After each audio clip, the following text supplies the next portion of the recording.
Huwag mo nang ituloy ang balak mong pumasok, Kiko. Nakakahiya ang itsura mo. Baka mapagkamalan ka pang magnanakaw ng mga bisita namin at madamay pa ang pangalan ng pamilya ko. Ang boses ni Don Fernando ay tila isang matalas na labaha na humiwa sa malamig na hangin ng gabing iyon. Walang pasubali, walang bahid ng pag-aalinlangan. Nakatayo ang matanda sa malawak na beranda ng kanilang mansyon. Suot ang isang mamahaling tuksedo na kumikinang sa ilalim ng mga engrandeng chandelier habang nakatingin sa ibaba kung saan nakatayo si Kiko sa gitna ng unti-unting paglakas ng ulan. Humigpit ang kapit ni Kiko sa bitbit niyang lumang plastic bag. Sa loob niyon ay isang maingat na binalot na kahon ng cassava cake, ang paboritong kakanin ng kanyang kapatid na si Ara. Nilakad niya ang halos 5 kilometro mula sa terminal ng jeep para lamang makatipid sa pamasahe. Matiyak lang na may maiuwi siyang munting regalo para sa 3 anibersaryo ng kasal ng kapatid. Ang bawat sentimo na ginamit niya pambili niyon ay galing sa labis na pagtatrabaho niya bilang kargador sa pier sa ilalim ng nakatirik na araw. Dad, baka naman pwedeng papasukin muna natin siya sa kusina. Basang-basa na si Kiko. Narinig niyang boses ni Terence, ang asawa ni Ara. Ngunit kahit ang tono ng bayaw niya ay walang tunay na malasakit. Para lamang itong nagmumungkahi na itago ang isang maruming basahan sa sulok para hindi makita ng mga bisita. Para ano? Para makita ng mga business partners ko na ang kapatid ng manugang ko ay isang hamak na laborer na amoy pawis at basa ng ulan? No way, Terence. Abutan mo na lang ng 500 yan at paalisin mo na. Sabihin mo na lang kay Ara na hindi nakapunta ang kuya niya dahil may sakit. Tugon ni Don Fernando bago tuluyang tumalikod at pumasok sa loob kung saan umaalingaw-ngaw ang tunog ng mga basong nagtatama at masayang tawanan ng mga elitista. Nanatiling nakatayo si Kiko sa dilim. Ang tubig ulan na dumadaloy mula sa kanyang buhok ay humahalo sa mainit na luhang pilit niyang pinipigilan. Hindi siya gumalaw nang lumapit si Terence sa dulo ng hagdanan.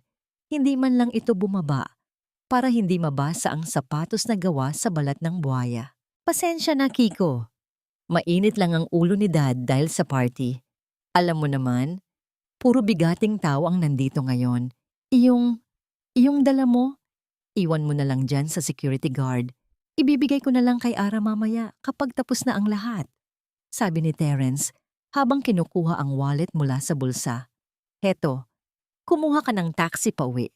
Huwag mo na ring sasabihin kay Ara na dumaan ka. Baka ma-stress lang siya at masira ang mood sa party. Inilahad ni Terence ang 1,000 piso. Tinitigan ni Kiko ang perang yon na tila isang insulto sa kanyang pagkatao. Hindi niya kailangan ng pera. Ang kailangan niya ay ang makita ang nangiti ng kapatid na kanyang itinaguyod mula nang mamatay ang kanilang mga magulang. Siya ang tumayong ama at ina. Siya ang huminto sa pag-aaral noong high school para lang makatapos si Ara ng medisina. Ang bawat sugat sa kanyang kamay, ang bawat kirot sa kanyang likod, lahat ay dinala niya ng nakangiti dahil naniwala siyang kapag naging doktor na si Ara at nakapag-asawa ng mayaman, magiging payapa na ang lahat. Ngunit heto siya, itinuturing na dumi sa gitna ng karangyaang siya mismo ang naging pundasyon sa pamamagitan ng kanyang mga sakripisyo. Hindi ko kailangan yan, Terence. Mahinahon, ngunit gumaralgal ang boses ni Kiko. Pakibigay na lang ito kay Ara. Sabihin mo, happy anniversary sa kanila. Dahan-dahan niyang ibinaba ang plastic bag sa semento sa isang tuyong bahagi sa ilalim ng pasabog ng bubong. Tiningnan niya ang loob ng mansyon sa huling pagkakataon. Nakita niya si Ara mula sa malayo. Suot ang isang nagniningning na gown, nakikipagtawanan sa mga kababaihang tila hindi man lang alam ang tunay na lasa ng hirap. Mukhang masaya ang kanyang kapatid. O baka naman yun ang gusto niyang paniwalaan. Tumalikod si Kiko at nagsimulang maglakad palayo. Ang tunog ng kanyang mga butas-butas na tsinelas na humahampas sa basang kalsada ay tila isang malungkot na ritmo ng kanyang pag-iisa. Bawat hakbang ay tila may mabigat na kadena sa kanyang mga paa. Ang lamig ng gabi ay dahan-dahang nanunuot sa kanyang mga buto. Ngunit mas matindi ang lamig na nararamdaman niya sa loob ng kanyang dibdib. Napatigil siya sa tapat ng gate ng subdivision. Kinuha niya ang kanyang lumang cellphone mula sa bulsa. Isang modelong kupas na ang mga pindutan. Binuksan niya ang inbox at binasa ang huling mensahe ni Ara noong nakaraang linggo. Kuya, thank you sa allowance na pinadala mo kahit alam kong mahirap ang trabaho mo. Don't worry. Kapag naging chief resident na ako naman ang mag-aalaga sa'yo. Love you, kuya. Mapait na napangiti si Kiko. Ang allowance na tinutukoy ni Ara ay galing sa huling sahod niya na hindi niya ibinili ng sariling gamot para sa kanyang ubo. Sa paningin ng mundo, siya ay isang basura, pero para sa kanyang sarili, siya ang huling sandigan ng isang pangarap na tila dahan-dahan ng nilalamon ng mapagpanggap na liwanag ng Forbes Park. Kinuha niya ang isa pang cellphone mula sa tagong bulsa ng kanyang kupas na jacket. Isa itong smartphone na may pinakabagong teknolohiya. Nakatago sa isang casing na luma para hindi paghinalaan. Pinindot niya ang isang numero sa speed dial. Sir, handa na po ang mga papeles para sa foreclosure ng properties ni Don Fernando. Naghihintay na lang po kami ng utos nyo. Bungad ng isang formal na boses sa kabilang linya. Tumingala si Kiko sa langit. Hinayaang hugasan ng ulan ang kanyang mukha. Ang kanyang mga mata, na kanina ay puno ng lungkot, ay biglang nagningning ng isang kakaibang awtoridad. Isang talim na tanging ang mga taong nanggaling sa pinakamalalim na hukay ang nagtataglay. Hayaan mo na silang magsaya ngayong gabi. Bulong ni Kiko. Ang boses niya ay naging kasing lamig ng asero. Gusto kong maramdaman nila ang rurok ng tagumpay bago ko iparamdam sa kanila kung gaano kasakit ang bumagsak sa lupang matagal na nilang kinamumuhian. Pinatay niya ang tawag. Ibinalik niya ang kanyang sarili sa pagiging isang hamak na laborer na naglalakad sa ilalim ng ulan. Ngunit sa bawat patak ng tubig na humahampas sa kanyang balat, isang sumpa ang nabubuo sa kanyang isipan. Hanggang kailan mo kayang tiisin ang hapdi ng paghamak kung sa isang kumpas ng iyong kamay ay kaya mong burahin ang lahat ng kanilang kinatatayuan? Huwag mong kalimutan, Ara, na kahit anong mahal ng pabangong gamit mo, hindi niyan mababago ang katotohanan galing ka sa basura. Isang hamak na kargador ang nagpalaki sa'yo. Kaya huwag kang umasta na tila ba ay kapantay mo na kami. Ang boses ni Doña Victoria, ang ina ni Terence, ay tila isang malamig na hangin na tumagos sa sutlang gown na suot ni Ara. Habang nagliligpit sila pagkatapos ng party, ang matandang babae ay hindi pinalampas ang pagkakataon na ipaalala kay Ara ang kanyang pinagmulan. Nakaupo ang Donya sa kanyang antigong upuan, marahang hinihimas ang kanyang perlas na kwintas habang ang kanyang mga mata ay puno ng pandidiri. Napatigil ang kamay ni Ara sa pag-aayos ng mga bulaklak sa florera. Ang mga salitang yon ay hindi na bago sa kanyang pandinig. Ngunit sa tuwing bibitawan iyon ng kanyang biyenan, tila laging may bagong sugat na nalilikha sa kanyang puso. Gusto niyang sumagot, gusto niyang ipagtanggol ang kanyang Kuya Kiko, ngunit ang takot na baka lalong magalit ang pamilya ng asawa ay nagpatahimik sa kanya. Huminga siya ng malalim, pilit na nilulunok ang pait na namumuo sa kanyang lalamunan. Tumalikod siya at naglakad patungo sa bintana. Tinitigan ang malakas na buhos ng ulan sa labas. Sa bawat patak ng tubig sa salamin, tila bumabalik ang kanyang gunita sa isang lumang barong-barong sa gilid ng riles sa tondo. 10 taon na ang nakalilipas, ngunit ang amoy ng usok, ang ingay ng mga dumaraang tren, at ang init ng kanilang maliit na tahanan ay tila nararamdaman pa rin niya. Naalala niya ang isang gabi kung kailan halos wala na silang makain. Si Kiko, na noon ay pagod na pagod galing sa 12 oras na pagkakargada sa pier, ay dumating na may dalang isang maliit na supot ng tinapay. Nakita ni Ara kung paano lihim na uminom ng maraming tubig ang kanyang kuya para lang mabusog ang sarili, habang ibinibigay sa kanya ang huling piraso ng pandesal. Kain ka na, Ara. Kailangan mong mag-aral ng mabuti para maging doktor ka. Huwag mo akong alalahanin, busog pa ako, sabi ni Kiko noon, habang ang kanyang mga mata ay halos pumikit na sa sobrang pagod. Naalala rin niya ang araw na kailangan niyang bumili ng kanyang unang stethoscope. Napakamahal niyon para sa isang tulad nilang hikahos. Isang linggong hindi umuwi si Kiko noon. Nang bumalik ito, may dala na siyang sapat na pera, ngunit may balot ng benda ang kanyang kanang kamay. Sabi ni Kiko, nagasgasan lang daw siya sa trabaho, pero alam ni Ara na nag-double shift ito at binuhat ang mga kargamento na lampas sa kanyang kakayahan hanggang sa pumutok ang balat ng kanyang mga palad. Bumalik ang diwa ni Ara sa kasalukuyan nang marinig niya ang pagbukas ng pinto. Pumasok si Terence, amoy alak at tila wala sa sarili. Hindi man lang siya nito tiningnan, diretso itong humiga sa kama at kinuha ang kanyang cellphone, abala sa kung sinong kachat, habang may maliit na ngiti sa kanyang mga labi. Ang lalaking ito, na pinangakuan siyang aalagaan at rerespetuhin, ay siya ring lalaking hinayaang bastusin ng kanyang ama, ang kanyang kapatid kanina. Lihim na lumabas si Ara ng silid. Pumunta siya sa maliit na storage room kung saan niya itinago ang ilang mga personal na gamit na dinala niya mula sa kanilang lumang bahay. Sa ilalim ng mga makakapal na libro sa medisina, nakita niya ang isang lumang litrato. Silang dalawa ni Kiko, nakangiti sa harap ng isang kariton. Doon niya napansin ang isang bagay na matagal na niyang hindi nabibigyang pansin. Sa litratong yon, kitang-kita ang malalim na peklat sa palad ni Kiko. Isang peklat na nakuha nito dahil sa kanya. Isang peklat na simbolo ng bawat sakripisyo na binalewala niya mula nang pumasok siya sa mundong ito ng mga mararangyang tao. Naramdaman ni Ara ang isang matinding pagsisisi. Naalala niya ang box ng cassava cake na nakita niyang iniwan sa security guard kanina. Ang paborito niyang kakanin na alam niyang tanging ang kuya lang niya ang mag-aabalang dalhin sa gitna ng bagyo. Bakit hindi niya ito ipinagtanggol? Bakit hinayaan niyang manatili sa labas ang taong nagbigay sa kanya ng lahat? Dahan-dahan niyang hinaplos ang mukha ni Kiko sa litrato. Ang kanyang mga daliri ay nanginginig.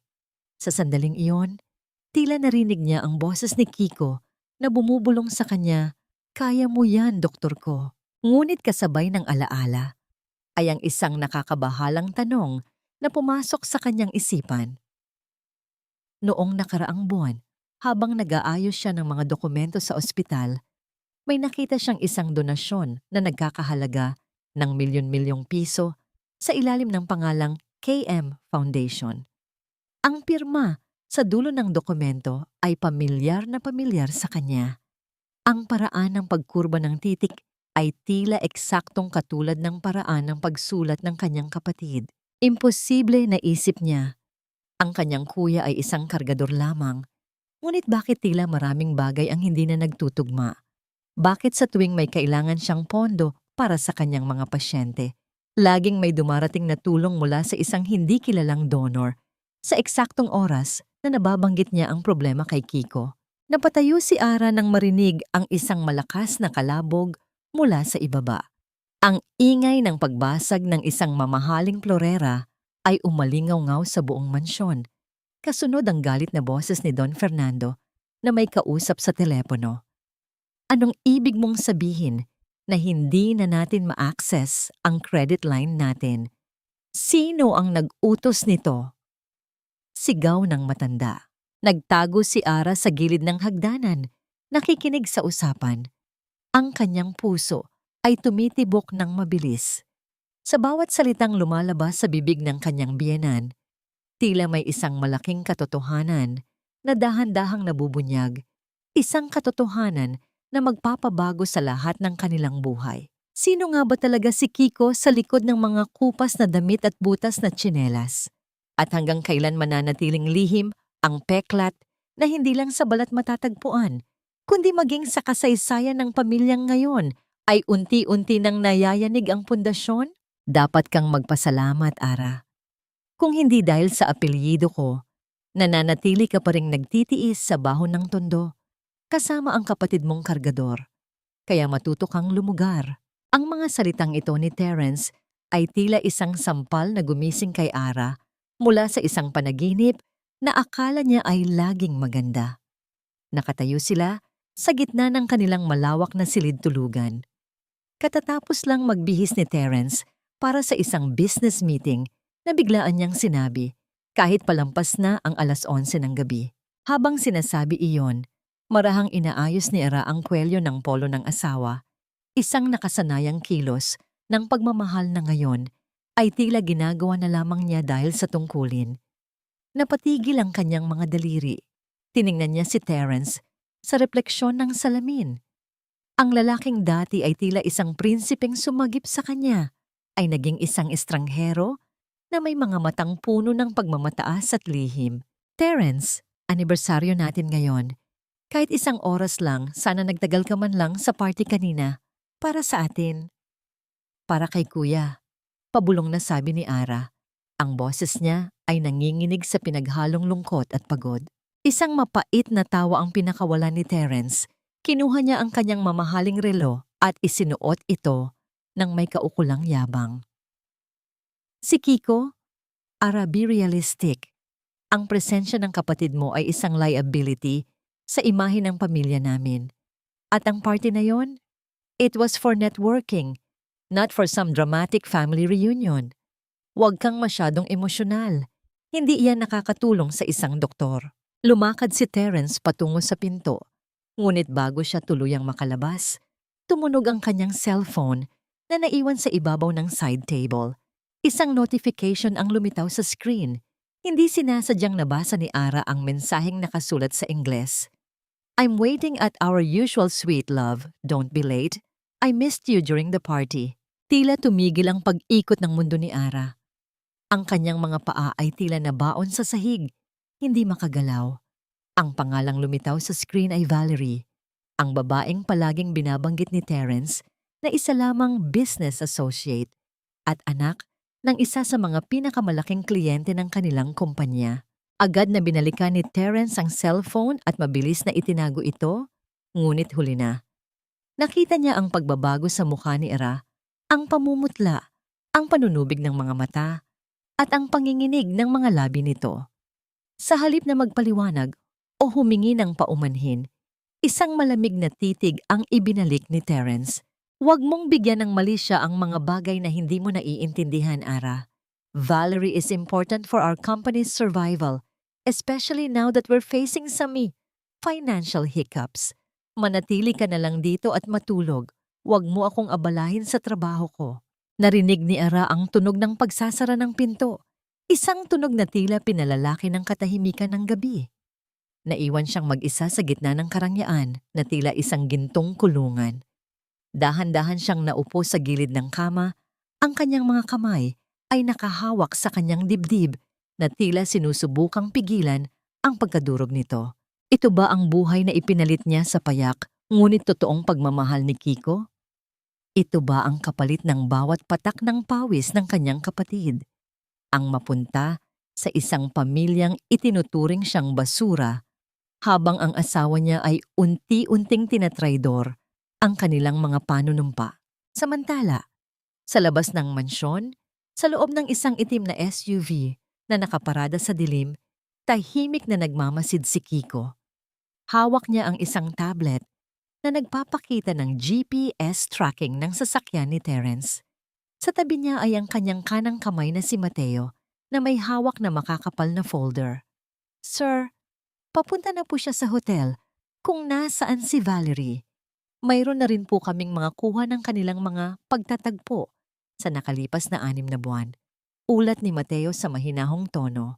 Huminga ng malalim si Kiko. Ang liwanag mula sa tablet ay nagpatingkad sa bagsik ng kanyang mga mata. Wala na ang kargador na yumuyuko sa harap ng mga don. Ang narito ay ang lalaking handang wasakin ang sino mang nanakit sa kanyang mahal sa buhay. Ipunin mo ang lahat, Mateo. Gusto ko, sa oras na ibagsak natin ang pamilya ni Don Fernando, wala silang matitirang kahit isang piraso ng dangal na maipagmamalaki. Pero si Terence, huminto si Kiko, ang kanyang kamao ay marahang nakakuyom sa ibabaw ng kanyang tuhod. Gusto ko, si Ara mismo ang makakita kung gaano kabulok ang lalaking pinili niya. Paano ang mga utang nila sa ating logistics firm? Sir, tanong ni Mateo. Huwag mo munang singilin, tugon ni Kiko. Ang boses niya ay tila isang bulong ng nagbabadyang unoos. Hayaan mo silang mangutang pa ng higit sa kaya nilang bayaran. Gusto ko silang makitang nalulunod sa sarili nilang kasakiman hanggang sa ang tanging paraan para makahinga sila ay ang lumuhod sa harap ko. Bumalik ang tingin ni Kiko sa bintana ng silid ni Ara. Nakita niyang namatay ang ilaw sa kwarto ng kapatid. Alam niyang umiiyak ito. Nararamdaman niya ang bawat hikbi nito sa loob ng kanyang sariling puso. Konting tiis na lang, Ara, bulong ni Kiko sa katahimikan. Ibabalik kita sa tahanan kung saan ka tunay na pinapahalagahan. Pero bago yon, kailangang matanggal ang maskara ng mga taong ito. Kahit gaano pa kasakit ang katotohanang mabubunyag. Sa sandaling iyon, isang kidlat ang gumuhit sa madilim na langit. Panandali ang nagbigay ng liwanag sa mukha ni Kiko na puno ng determinasyon. Isang lihim na dokumento ang nasa ibabaw ng dashboard. Isang divorce paper na may nakahandang pirma at isang foreclosure notice na nakapangalan kay Don Fernando. Ngunit ang hindi alam ni Kiko, may isa pang lihim na itinatago si Terence, isang balak na hindi lamang sisira sa puso ni Ara, kundi maglalagay din sa panganib sa mismong buhay ng kanyang kapatid. Pumili ka, Ara. Ang kinabukasan ng asawa mo at ang reputasyon ng pamilyang ito o ang kapatid mong magdadala lamang sa atin sa kahihiyan? Hindi pwedeng pareho mong pangatawanan ang dalawang mundong yan. Ang boses ni Don Fernando ay gumaralgal sa loob ng kanyang opisina. Isang silid na puno ng mga antigong libro at amoy ng mamahaling tabako. Ibinagsak niya ang isang makapal na folder sa ibabaw ng mesa. Ang tunog ng papel na humampas sa kahoy ay tila isang hatol na nagpatalon sa puso ni Ara. Nakatayo si Ara sa harap ng kanyang biyenan. Ang kanyang mga kamay ay mahigpit na nakasikop sa kanyang puting laboratory gown. Galing siya sa isang mahabang shift sa ospital. Pagod ang katawan at mas lalong pagod ang isipan. Akala niya ay makakahanap siya ng kapayapaan sa pag-uwi. Ngunit isang panibagong bagyo ang sumalubong sa kanya. Ano po ang ibig ninyong sabihin, Dad? Tanong ni Ara. Ang boses niya ay halos isang bulong. Ito ay isang legal na dokumento, isang quitclaim and waiver of visitation. Malamig na paliwanag ng matanda habang itinutulak ang folder palapit sa kanya. Kailangang pirmahan ito ni Kiko. Isinasaad dito na hinding-hindi na siya lalapit sa property na ito. Hindi siya magpapakita sa anumang public events na kasama ang pamilya natin at hinding-hindi niya gagamitin ang pangalan mo para sa anumang pabor. Gusto kong maputol ang anumang koneksyon natin sa kanya. Nanlamig ang buong katawan ni Ara. Ang mga salitang iyon ay tila mga karayom na isa-isang itinutusok sa kanyang balat. Tinitigan niya ang dokumento. Ang pangalan ng kanyang kapatid, Francisco Kiko Malvar, ay nakasulat doon ng malinaw. Tila ba isa itong listahan ng mga peste na kailangang lipulin? Bakit niyo po ito ginagawa? Wala namang ginagawang masama si Kuya sa inyo. Pagtatanggol ni Ara, ang luha ay nagsisimulang mamuo sa gilid ng kanyang mga mata. Isang mapang-uyam ng ngiti ang sumilay sa labi ni Don Fernando. Ang pagiging siya ay sapat ng kasalanan na. Ara, alam mo ba na may mga chismis na sa business circle na ang asawa ni Terence ay galing sa pamilya ng mga kargador? Na ang kapatid mo ay nakikitang laboy-laboy sa pier? Nasisira ang kredibilidad namin sa mga investors.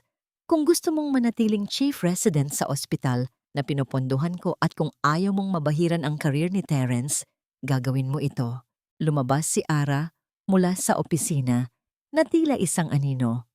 Naglalakad siya sa malawak na pasilyo ng mansyon kung saan ang bawat yapak niya sa malamig na marmol ay nagpapaalala sa kanya kung gaano siya kalayo sa tahanan. Ang karangyaan sa paligid niya, ang mga mamahaling painting, ang mga kristal na dekorasyon, ay tila mga palamuti sa isang kabaong. Pumasok siya sa kusina para uminom ng tubig, ngunit napatigil siya nang makita ang isang maliit na basket ng mga prutas sa ibabaw ng counter. May kalakip itong maliit na card na may sulat kamay na kilalang kilala niya. Ara, alam kong pagod ka sa ospital. Pinabili ko ito kay Mateo. Sariwa pa ang mga manggang iyan mula sa probinsya. Kumain ka ng marami. Huwag mong pababayaan ang sarili mo. Kuya Kiko, naramdaman ni Ara ang isang matinding kirot sa kanyang lalamunan. Kahit sa gitna ng lahat ng pangungutya at pagtataboy ng pamilya ng asawa niya, ang iniisip pa rin ni Kiko ay ang kanyang kalusugan.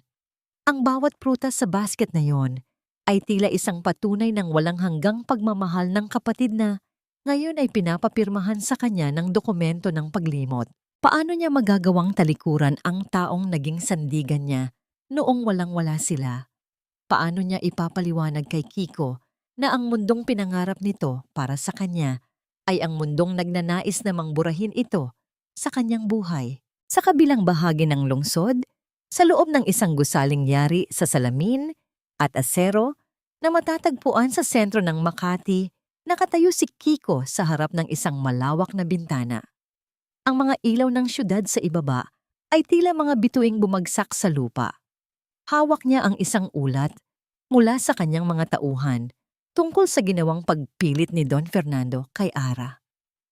Gusto nilang pumirma ako sa waiver, Mateo, sabi ni Kiko. Ang boses niya ay walang emosyon, ngunit ang kanyang mga mata ay naglalayab sa galit. Anong gagawin natin, sir? Tanong ni Mateo na nakatayo sa likuran niya. Dahan-dahang humarap si Kiko. Hahayaan ko silang isipin na nanalo sila. Hahayaan kong dalhin ni Ara ang dokumentong iyon sa akin. Gusto kong makita kung hanggang saan ang kayang gawin ni Don Fernando para lang mapangalagaan ang kanyang pekeng dangal. Lumapit si Kiko sa kanyang mesa at kinuha ang isang lumang litrato ni Ara noong graduation nito sa elementarya. Gusto nilang maputol ang koneksyon ko sa kapatid ko? Hindi nila alam. Ako ang nagmamay-ari ng lupang kinatatayuan ng mansyon nila. Ako ang nagbabayad ng utang na hindi nila alam na mayroon sila. Isang mapait na ngiti ang lumitaw sa kanyang mga labi. Pirpirmahan ko ang dokumentong yon, Mateo. Pero sa bawat letrang isusulat ko sa papel na yan, ito rin ang magiging huling pako sa kabaong ng kanilang kumpanya. Bumalik ang katahimikan sa opisina, ngunit ang tensyon ay tila isang kuryenteng bumabalot sa hangin. Sa mansyon, nakaupo si Ara sa dilim, yakap-yakap ang sarili habang ang folder ay nakapatong sa kanyang kandungan. Ang bawat tibok ng orasan sa dingding ay tila isang paalala na ang oras ng pagpapasya ay papalapit na. Maganda yung setup. May tension at moral conflict. Pwede mong i-extend ito sa mas cinematic na linya tulad nito. Magagawa kaya ni Ara na iabot ang panulat sa kanyang kapatid at tuluyang ipagkanulo ang sariling konsensya? O pipiliin niyang wasakin ang sarili niyang kinabukasan, kapalit ng pagliligtas sa dangal ng lalaking minsang nagmahal sa kanya ng tapat, kahit ngayon ay siya na mismo ang nakataya? 30 bilyong piso, iyan ang kabuuang halaga ng mga assets na hawak natin sa ilalim ng Malvar Logistics Group, sir. At lahat ng iyan, naghihintay lamang ng iyong kumpas. Ang boses ni Mateo ay mababa, ngunit puno ng paggalang habang binabasa ang report. Sa loob ng isang pribadong opisina na nakatago sa itaas na palapag ng isang dambuhalang warehouse sa port area. Ang silid na ito ay malayo sa karangyaan ng opisina ni Don Fernando. Ito ay gawa sa bakal, salamin, at konkreto, isang simbolo ng tunay at matatag na kapangyarihan na hindi kailangang ipagsigawan. Nakatayo si Kiko sa harap ng malawak na salamin, nakatingin sa libu-libong container van sa ibaba na may tatak na M. Nakasuot pa rin siya ng kanyang kupas na t-shirt at maong. Ang kanyang mga kamay ay nakapulsa. Sa paningin ng sino mang makakakita sa kanya mula sa labas, siya ay isa lamang hamak na tauhan sa pier. Ngunit dito sa loob ng 4 na sulok na ito, siya ang hari na nagpapatakbo sa daloy ng kalakalan ng bansa. At ang Imperial Real Estate, kumusta ang kalagayan nila? Tanong ni Kiko, hindi pinuputol ang titig sa malayo. Gaya ng inaasahan niyo, sir, baon na sila sa utang. Dahil sa pagbagsak ng kanilang huling proyekto sa Cavite, kumuha sila ng pautang mula sa 3 malalaking bangko. Ang hindi nila alam, ang mga bangkong yon ay nasa ilalim ng ating holding company. Sa madaling salita, hawak natin ang kanilang leeg. Paliwanag ni Mateo habang inilalapag ang isang tablet sa mesa. Dahan-dahang humarap si Kiko. Ang kanyang muka ay tila isang kalmadong dagat na nagtatago ng isang dambuhalang buwaya sa ilalim. Gusto ni Don Fernando na mawala ako sa buhay ni Ara dahil sa tingin niya ay pabigat ako. Hindi niya alam ang bawat kape na iniinom niya at ang bawat aircon na nagpapalamig sa mansyon niya ay binabayaran ng perang galing sa kumpanyang itinuturing niyang kaaway. Kinuha ni Kiko ang isang maliit na mangkok ng kanin at tuyo na nakapatong sa kanyang mesa. Iyon ang kanyang hapunan. Isang simpleng pagkain na nagpapaalala sa kanya kung saan siya nanggaling. Habang dahan-dahang kumakain, ang bawat pagnguya niya ay puno ng pait. Naalala niya ang mukha ni Ara kanina sa bintana ng mansyon, ang mukha ng kapatid niyang unti-unting namamatay, ang ningning sa mga mata dahil sa maling mundong kinabibilangan nito. Sir, tumawag po ang abogado ni Don Fernando. Dugtong ni Mateo. Ang tono ay naging mas seryoso. Pinapupunta po kayo sa kanilang opisina bukas para sa pagpirma ng quitclaim. Sigurado po ba kayo rito? Kapag pinirmahan nyo ito, legal nyo nang tinatalikuran ang karapatan nyo bilang kapatid ni Ma'am Ara. Tumigil ang kamay ni Kiko sa pagsubo. Ang tunog ng kanyang kutsara na tumama sa gilid ng ceramic na mangkok ay lumikha ng isang malungkot na himig sa loob ng tahimik na silid. Ramdam niya ang isang matinding kirot sa kanyang dibdib, isang emosyonal na sugat na mas masakit pa sa anumang hirap ng katawan na dinanas niya sa tondo. Ito ang huling sakripisyo na gagawin ko para kay Ara. Mateo, bulong ni Kiko, ang boses niya ay gumaralgal sa tindi ng emosyon. Papapirmahin nila ako sa isang papel na nagsasabing hindi ko siya kilala. Titiisin ko ang sakit na yon. Pero sa oras na ilapat ko ang ballpen sa papel na yan, sisiguraduhin kong iyon na rin ang huling araw na mararamdaman ni Don Fernando ang init ng kanyang kama. Tumayo si Kiko at lumapit sa isang lihim na vault sa pader. Binuksan niya ito at kinuha ang isang maliit na kahon. Sa loob niyon ay ang unang gintong kwintas na binili niya para kay Ara noong graduation nito, na kinuha ni Doña Victoria at itinapon sa basurahan dahil baduy daw ito at hindi tunay na ginto. Pinulot yun ni Kiko noon sa dilim at itinago hanggang na ngayon. Ang tingin nila sa atin ay basura, Mateo. Ang tingin nila sa pawis natin ay mantsa sa kanilang puting karpet, sabi ni Kiko habang hinahaplos ang kwintas. Hayaan natin silang magmalaki. Hayaan natin silang maniwala na tagumpay sila sa pagpapalayas sa akin. Ibinalik niya ang kwintas at hinarap ang kanyang kanang kamay. Ihanda mo ang lahat ng foreclosure notices. Gusto ko, sa mismong gabi ng anibersaryo ng kanilang kumpanya sa susunod na buwan, ang lahat ng ilaw sa kanilang mansyon ay mamamatay. At sa dilim na yon, tanging ang boses ko ang maririnig nila. Nabalot ng katahimikan ang opisina, tanging ang mahinang ugong ng aircon ang nagbibigay ng tunog. Sa kabila ng kanyang kapangyarihan, nakita ni Mateo ang isang luhang gumulong sa pisngi ni Kiko. Isang luha para sa kapatid na kailangan niyang talikuran para lamang mailigtas mula sa mga lobo. Ngunit ang hindi alam ni Kiko, si Ara ay hindi na rin nakakatulog sa kabilang bahagi ng lungsod. Hawak ni Ara ang dokumento at sa kanyang puso, may isang plano ring nabubuo. Isang plano na hindi inaasahan ni Kiko at lalong hindi inaasahan ng pamilya ng asawa niya. Gaano kaya katagal bago nila mapagtanto na ang taong itinaboy nila ang siyang nagpapanatili sa kanilang lahat na buhay? Tanong ni Kiko sa hangin habang ang anino niya ay tila lumalaki at lumalamon sa liwanag ng buwan. Isusuot mo ang uniformeng ito, Kiko. Tutal naman ay sanay kang magsilbi sa pier.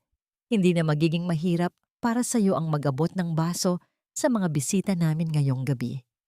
Ang boses ni Don Fernando ay puno ng panunuya habang inihahagis niya ang isang itim na vest at puting guwantes sa harap ni Kiko.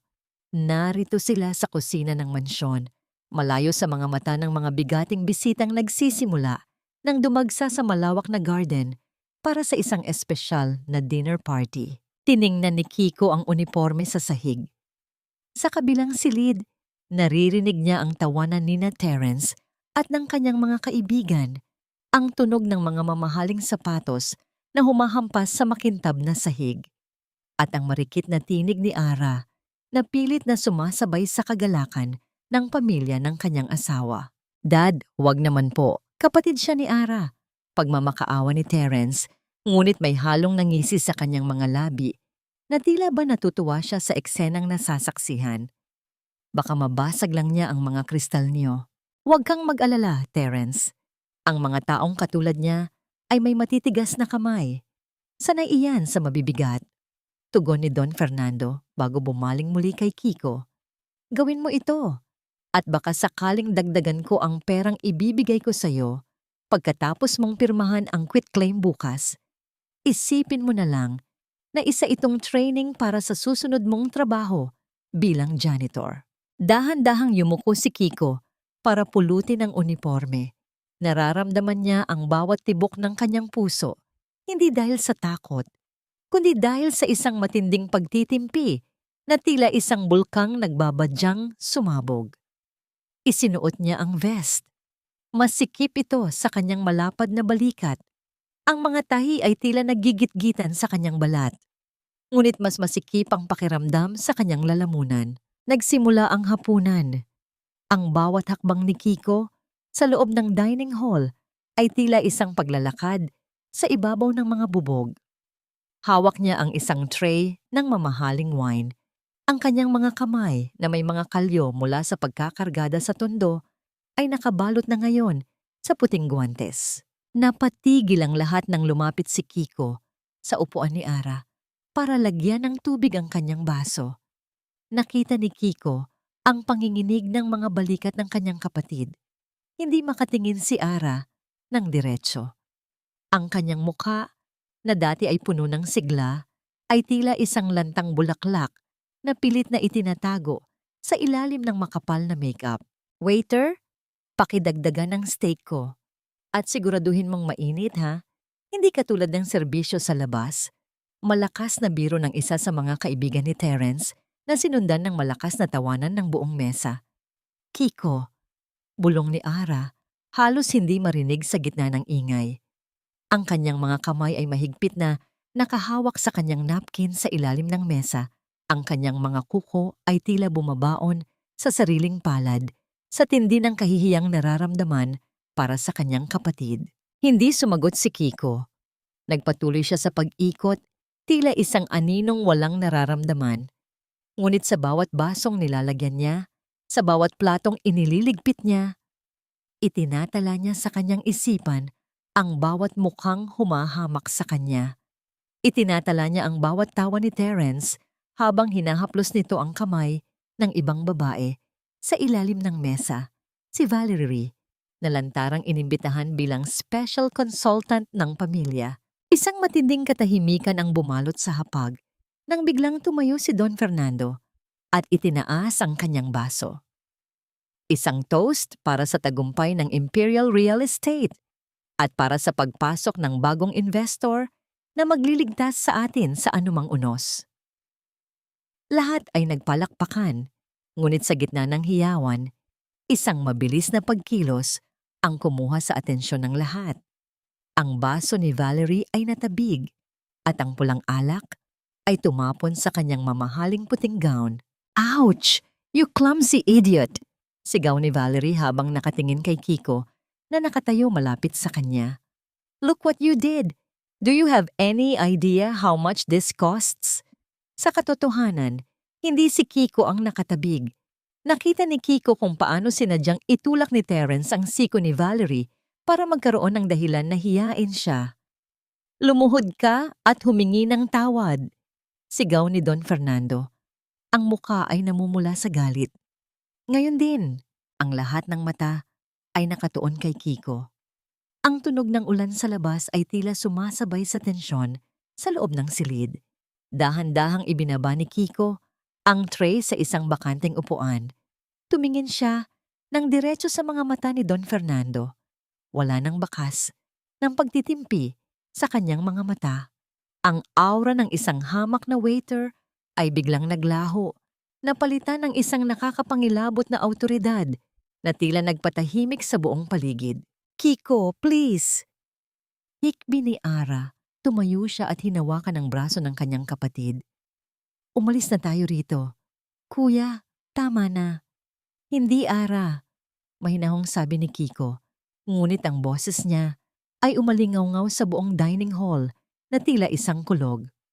Hindi ako luluhod para sa isang kasalanang hindi ko ginawa. At lalong hindi ako luluhod sa harap ng mga taong ang tanging yaman ay ang kanilang mga mapagpanggap na apelyido. Anong sabi mo? Akmang susugurin ni Terence si Kiko. Ngunit napatigil siya nang biglang bumukas ang malaking pinto ng dining hall. Isang lalaking naka-Amerikana, nakilala ng lahat bilang ang pinakamataas na legal counsel ng Central Bank at ng pinakamalalaking logistics firm sa bansa, ang pumasok. Lahat ay napatayo sa gulat, kabilang si Don Fernando. Attorney Lopez, anong ginagawa niyo rito sa oras na ito? Tanong ni Don Fernando. Pilit na ibinabalik ang kanyang formal na tono. Hindi tumingin ang abogado sa matanda. Diretso itong naglakad patungo kay Kiko, yumuko ng bahagya, at iniabot ang isang itim na folder. Sir, tapos na po ang grace period. Ang lahat ng utang ng Imperial Real Estate ay na-consolidate na sa ilalim ng Malvar Group. At narito po ang utos para sa agarang pag-freeze ng lahat ng kanilang personal at corporate accounts. Ulat ni Attorney Lopez sa boses na sapat na para marinig ng lahat. Nabitawan ni Don Fernando ang kanyang baso. Ang tunog ng pagbasag ng kristal sa sahig ay tila hudyat ng pagsisimula ng isang digmaan. Tumingin si Kiko kay Terence, pagkatapos ay kay Valerie, at huli sa kanyang kapatid na si Ara na nakatulala sa gulat. Dahan-dahang tinanggal ni Kiko ang puting guwantes at itinapon ito sa ibabaw ng mesa sa gitna ng mga mamahaling pagkain. Tapos na ang hapunan, Don Fernando. Sabi ni Kiko, ang boses ay puno ng pait at tagumpay.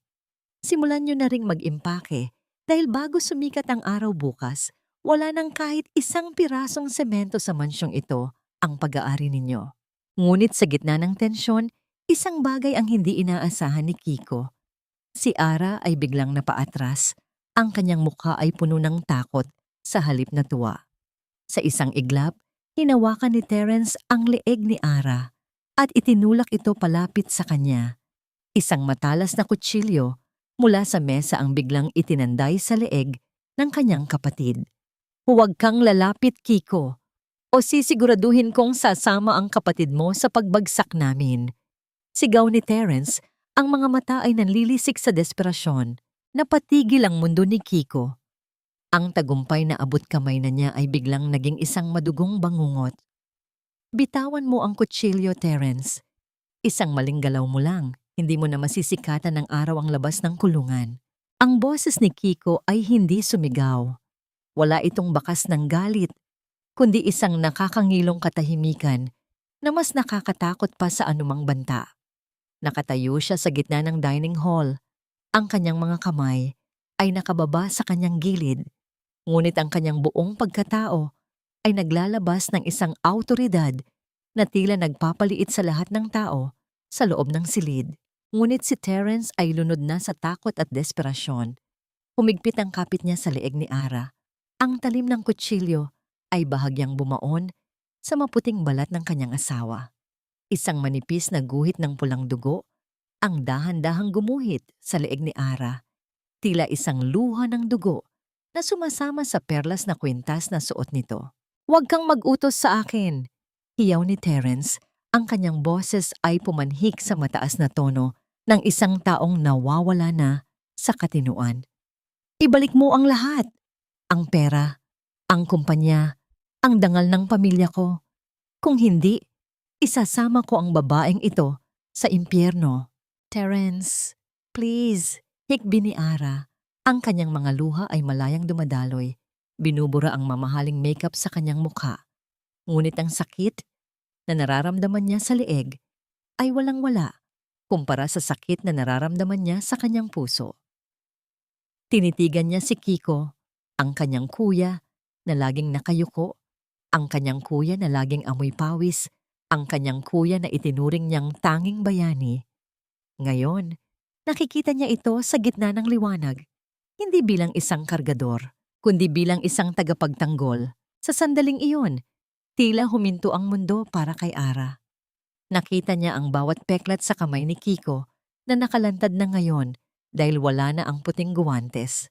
Naalala niya ang bawat gabi na hindi ito umuuwi para lang may pambili siya ng gamot. Ang lahat ng karangyaan sa paligid niya, ang mansyong ito, ang kanyang titulong doktora, ang kanyang asawang akala niya ay mahal siya. Lahat ay tila mga aninong naglalaho sa harap ng katotohanang ang tanging tunay na nagmamahal sa kanya ay ang taong hinayaan niyang bastusin ng ibang tao. Kuya, patawad. Pabulong na sabi ni Ara. Ang boses niya ay gumaralgal sa tindi ng pagsisisi. Hindi mo kailangang humingi ng tawad, Ara. Ako ang dapat humingi ng tawad sa iyo. Sagot ni Kiko. Ang kanyang mga mata ay lumambot ng sandali.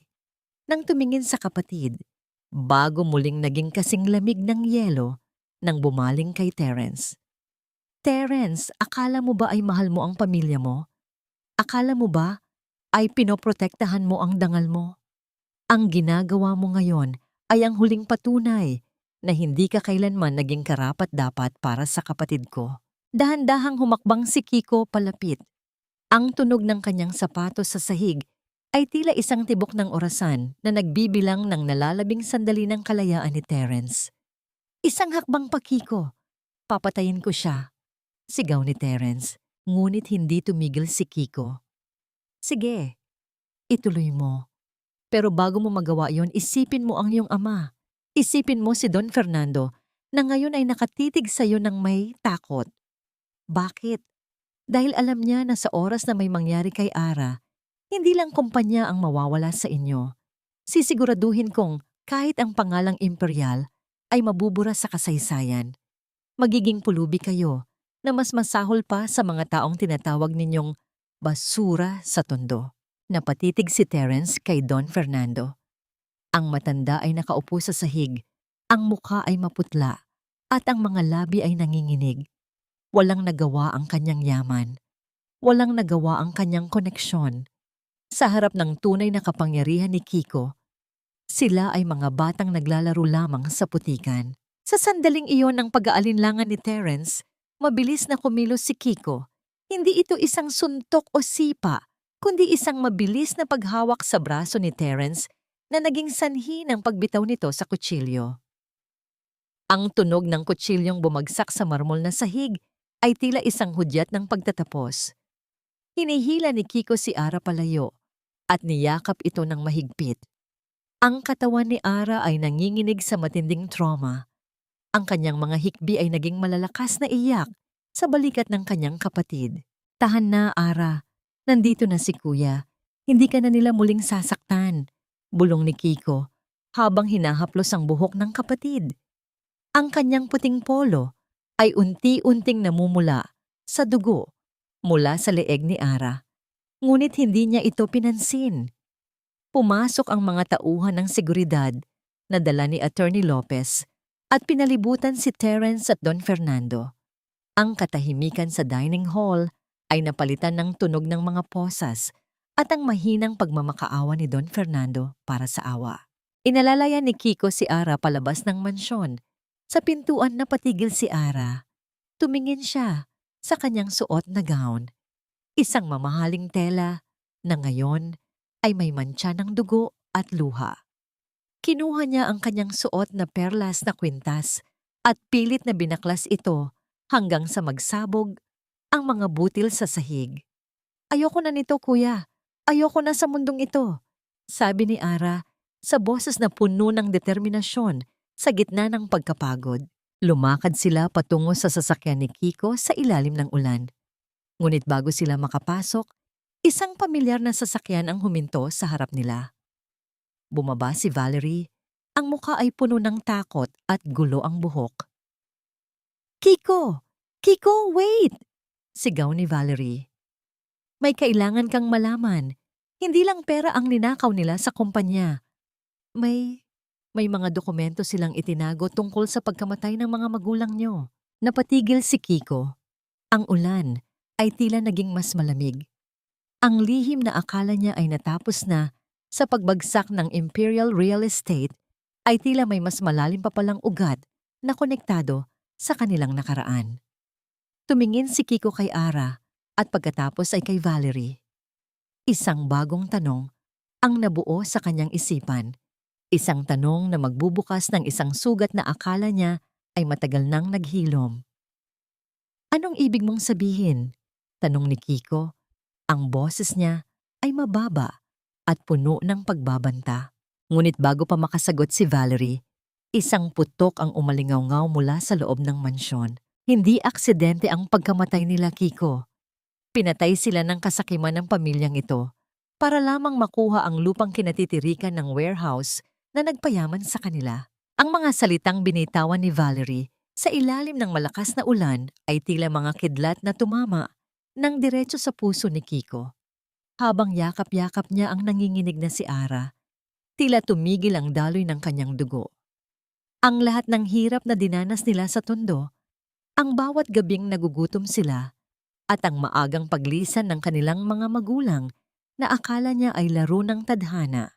Lahat pala yon ay isang planadong krimen na balot ng nakakangilong katahimikan ang labas ng mansyon, na agad namang binasag ng isang malakas na tunog ng pagputok mula sa loob ng library ni Don Fernando. Hindi yon tunog ng pagbagsak ng kung anong gamit, kundi ang huling desperadong hiyaw ng isang taong wala ng takasan. Kasunod niyon ay ang mahinang kalabog ng isang katawan na bumagsak sa malamig na sahig. Sa kabila ng lahat ng galit ni Kiko, naramdaman niya ang isang kakaibang bigat sa kanyang dibdib. Hindi ito awa para sa matanda, kundi isang matinding pagkamuhing nagniningas sa kanyang kaluluwa. Tumingin siya kay Ara. Ang kanyang kapatid ay tuluyan ng nanghina. Ang mga mata nito ay nakapikit na, habang ang puting damit nito ay puno ng mantsa ng putik at dugo. Ang tanging naririnig na lamang ay ang mahinang paghikbi ni Ara na tila isang batang nawawala sa gitna ng madilim na gubat. "Mateo, kunin mo ang mga dokumentong sinasabi ni Valerie.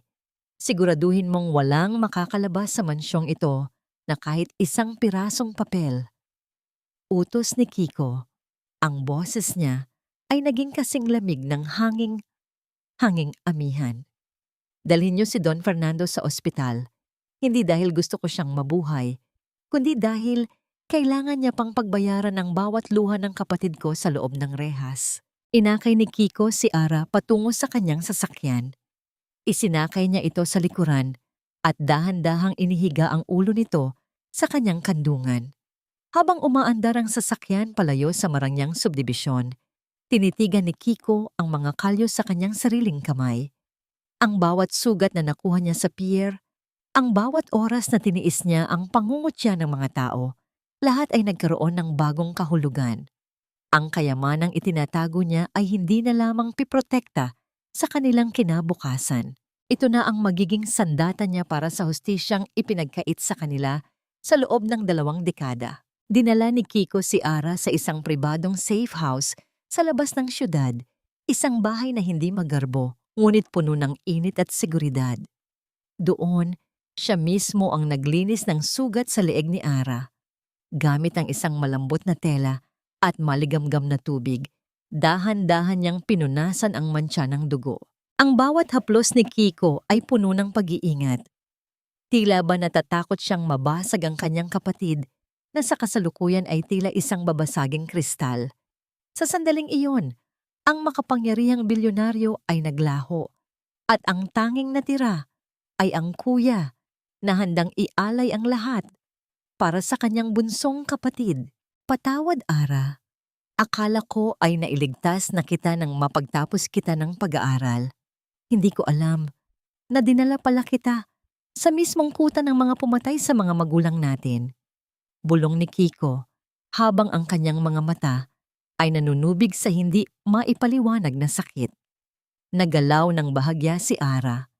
Dahan-dahan niyang iminulat ang kanyang mga mata at tumitig sa kisame. Walang kislap ang kanyang mga mata. Tila ba ninakaw na ng gabing iyon ang lahat ng pangarap na mayroon siya. Kuya, totoo ba? Totoo ba ang sinabi ni Valerie? Mahinang tanong ni Ara. Ang boses niya ay tila isang tuyong dahon na hinahangin.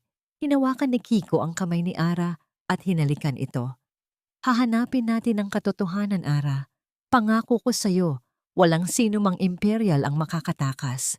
Ibabalik natin ang lahat ng nawala sa atin. Hindi lang ang pera, kundi ang dangal ng ating pamilya. Bumalik si Mateo makalipas ang ilang oras, may dalang isang itim na briefcase. Inilapag niya ito sa mesa at binuksan sa harap ni Kiko. Sa loob niyon ay ang mga lumang deed of sale ng lupain sa Tondo at isang lihim na ledger na naglalaman ng mga transaksyon ni Don Fernando noong dekada 90. Napatigil si Kiko nang makita ang isang pirma sa ilalim ng isang dokumentong nagsasaad ng pagbebenta ng kanilang lumang bahay. Ang pirma ay hindi kay Don Fernando, kundi sa isang taong hindi niya inaasahan. Isang pangalan na matagal nang ibinaon ng panahon, ngunit ang bawat titik ay tila sumisigaw ng isang bagong pagtataksil. Eduardo Malvar, basa ni Kiko sa pangalan. Ang tito natin, ang kapatid ni Papa, tila bumalik ang kanyang alaala noong bata pa siya kung paano biglang naglaho ang kanilang tito Eduardo matapos ang libing ng kanyang mga magulang. Akala nila ay umalis ito dahil sa labis na pighati. Ngunit ang dokumentong ito ay nagsasabing siya ang nagbenta ng buhay ng kanyang sariling kapatid para sa ilang milyong piso. Humigpit ang pagkakahawak ni Kiko sa dokumento hanggang sa malukot ang papel. Ang puot na nararamdaman niya ay hindi na lamang nakatuon sa mga imperial, kundi sa mismong dugo na nagtraidor sa kanila. Ang plano ng pagbawi ay hindi na lamang tungkol sa negosyo. Ito ay magiging isang malinis na pag-aalis ng lahat ng dumi sa kanilang kasaysayan. Tumingin si Kiko sa bintana kung saan ang unang sinag ng araw ay dahan-dahang sumisilip sa abot-tanaw. Ang gabi ng pagdurusa ay natapos na, ngunit ang araw ng paniningil ay nagsisimula pa lamang. Mateo, tawag ni Kiko. Ang boses niya ay puno ng isang bagong uri ng determinasyon. Hanapin mo si Eduardo Malvar. Huwag mong titigilan hanggat hindi mo siya nahahanap kahit saang sulok pa siya ng mundo nagtatago. Isang malaking katanungan ang nanatili sa isipan ni Kiko habang pinagmamasdan niya ang mahimbing na pagkakatulog ni Ara. Kung si Eduardo ang nagbenta ng lupa, sino ang tunay na nag-utos ng pagpaslang? At ano ang kinalaman ni Valerie sa lahat ng ito? Gayong siya ang naging susi sa pagbubukas ng madilim na nakaraang ito. Ang bawat hakbang ni Kiko ay tila isang serye ng mga gumagalaw na piraso sa isang chessboard. At sa larong ito, hindi siya titigil hanggat hindi niya nakikita ang huling pagbagsak ng lahat ng taong naging dahilan ng kanilang pagluha. Hindi lahat ng sugat ay naghihilom sa gamot, Ara. Minsan, kailangan nating tanggapin na may mga bahagi sa ating pagkatao na habang buhay nang may mantsa ng kahapon. Ang mga salitang ito ni Kiko ay tila isang malamig na haplos sa gitna ng nagbabadyang unos. Nakaupo siya sa tabi ng kama ni Ara, pinapanood ang kanyang kapatid na nakatitig sa kawalan. Ang sikat ng umaga na sumisilip sa pagitan ng mga kurtina ay hindi sapat upang bigyan ng kulay ang maputlang mukha ng doktora. Sa paligid nila, ang bango ng sariwang nilagang kape at bagong luto na sinangag ay hindi kayang tabunan ng amoy. ng nakalipas na gabi. Ang amoy ng bakal, ng ulan, at ng pagtataksil. Kinuha ni Kiko ang isang maliit na suklay at marahang inayos ang gulugulong buhok ni Ara. Ang kanyang mga kamay, na kayang magpatakbo ng isang dambuhalang kumpanya, ay nanginginig sa takot na baka sa isang maling galaw ay tuluyan nang mabasag ang natitirang lakas ng kanyang kapatid. Kuya, bakit kailangang maging ganito kasakit? Mahinang tanong ni Ara. Ang kanyang boses ay tila isang himig na nawawala sa hangin. Ibinigay ko ang lahat. Minahal ko si Terence, pinaglingkuran ko ang pamilya niya. Pero sa dulo, para lang pala akong isang gamit na itinapon nang mawalan na ng pakinabang. Huminto ang kamay ni Kiko sa pagsuklay. Ang pagkakamali mo lang, Ara, ay ang maniwala na ang mga taong lumaki sa ginto ay marunong magpahalaga sa ginto ng kalooban. Ngunit huwag mong sisihin ang iyong sarili. Ang kanilang kasakiman ay hindi mo kasalanan. Tumayo si Kiko at lumapit sa bintana. Sa labas, ang kalangitan ay unti-unting dumidilim muli. Isang babala na ang bagyong nagdaan ay simula pa lamang. Ang bagyo bago ang kalmado. Ito ang yugto kung saan ang lahat ng dumi ay dapat munang anurin bago sumibol ang bagong pag-asa. Sir, tumatawag po si Doña Victoria. Ulat ni Mateo habang dahan-dahang pumapasok sa silid. Inabot niya ang cellphone kay Kiko. Ang screen ay nagpapakita ng pangalan ng babaeng tanging alam gawin ay manghamak ng kapwa. Sinagot ni Kiko ang tawag. Hindi siya nagsalita. Hinayaan niyang ang katahimikan ang maging unang sandata. Kiko, you monster! What have you done to Fernando? Ang boses ni Doña Victoria ay tila isang matinis na tunog ng bakal na nagkiskisan. Nasa ospital siya at ang mga accounts namin. We can't even pay for the suite. You have no right. Kami ang nag-ahon sa kapatid mo mula sa putikan. Utang niyo sa amin ang lahat. Isang mapait na ngiti ang sumilay sa labi ni Kiko. Utang, Victoria. Ang kapal ng mukha mong banggitin ang salitang yan sa akin. Kung bibilangin ko ang bawat patak ng pawis ko na naging pundasyon ng mga gusali nyo, baka kahit ang suot mong alahas ay hindi sapat na pambayad. At tungkol kay Don Fernando, pasalamat kayo at ospital ang dinalan niya, hindi ang morgue. You'll pay for this. Terence will find a way to take back everything. Sigaw ng matanda, ngunit maririnig ang panginginig sa kanyang boses. Isang panginginig ng isang reynang nawalan ng trono. Sabihin mo kay Terence, ihanda niya ang kanyang sarili. Dahil ang susunod na papel na pipirmahan ni Ara ay hindi quitclaim, kundi ang kanyang warrant of arrest para sa pagtatangkang pumatay. Malamig na tugon ni Kiko bago tuluyang pinatay ang tawag. Ibinaba ni Kiko ang cellphone sa mesa na may kasamang bigat. Lumingon siya kay Ara na ngayon ay nakatingin na sa kanya. May isang bagong kislap sa mga mata ng kanyang kapatid. Isang kislap na hindi nagaling sa sakit, kundi sa isang nagbabadyang desisyon. Kuya, gusto kong makita si Don Fernando, sabi ni Ara. Napatayo siya, kahit pabahagyang nanginginig ang kanyang mga binti. Gusto kong tignan siya sa mga mata habang sinasabi ko sa kanya na ang basurang tinapon niya ang siyang wawasak sa huling alaala ng kanyang imperyo. Naramdaman ni Kiko ang isang matinding pagmamalaki. Ang doktorang itinaguyod niya ay hindi na ang biktimang umiiyak sa sulok. Sasamahan kita, Ara. Pero bago yon, may kailangan tayong unahin. Inilabas ni Mateo ang isang bagong ulat. Sir, nahanap na namin ang kuta ni Eduardo Malvar. Nagtatago siya sa isang liblib na rest house sa Batangas at mukhang may kasama siyang hindi natin inaasahan. Sino? Tanong ni Kiko. Si Valerie, sir. Mukhang matagal na silang magkakilala. Sagot ni Mateo. Nagsalubong ang kilay ni Kiko. Ang bawat piraso ng puzzle ay tila nagsasama-sama, ngunit ang larawang nabubuo ay mas madilim kaysa sa inaasahan. Kung si Valerie ang nagbigay ng impormasyon, bakit siya kasama ng taong nagtraidor sa kanilang pamilya? Ito ba ay isang tulong o isang bitag na mas malalim pa? Ihanda ang sasakyan, utos ni Kiko. Ang kanyang boses ay tila isang tunog ng paparating na unos. Ara, manatili ka muna rito kasama ang mga tauhan ko. Kailangan kong tapusin ang laban na sinimulan ng tantito natin. Ngunit hinawakan ni Ara ang braso ni Kiko. Hindi kuya, kasama mo ako. Kung ang dugo natin ang nag-tridor sa atin, ang dugo rin natin ang dapat na magharap sa kanya ng hustisya.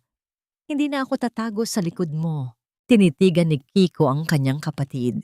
Sa sandaling iyon, nakita niya ang tapang ng kanilang ina at ang paninindigan ng kanilang ama. Ang bagyo bago ang kalmado ay hindi na lamang tungkol sa paniningil. Ito ay tungkol sa pagbangon ng dalawang magkapatid na pilit na ibinaon sa limot. Habang bumubuhos ang ulan sa labas, ang sasakyan ni Kiko ay mabilis na humaharurot patungo sa Batangas. Ang bawat kidlat na gumuguhit sa langit ay tila nagbibigay ng liwanag sa isang katotohanang mas masakit pa sa kamatayan. Pagdating nila sa rest house, ang paligid ay nababalot ng katahimikan. Ang tunog lamang ng mga dahon na hinahampas ng hangin ang maririnig. Dahan-dahang bumaba si Kiko at Ara. Pinalilibutan ng kanilang mga tauhan. Pumasok sila sa loob at doon, sa gitna ng isang madilim na sala, nakaupo si Eduardo Malvar, ang tito na akala nila ay namatay na sa pighati. Ngunit ang lalaking nasa harap nila ay hindi mukhang nagluluksa. Hawak niya ang isang baso ng alak at sa kanyang tabi ay nakatayo si Valerie na may hawak na isang baril na nakaturo sa pintuan. "Welcome home, Kiko. Welcome home, Ara," sabi ni Eduardo nang may isang nakakangilong ngiti. "Akala ko ay matatagalan pa bago niyo mahanap ang huling piraso ng inyong kasaysayan." Cliffhanger.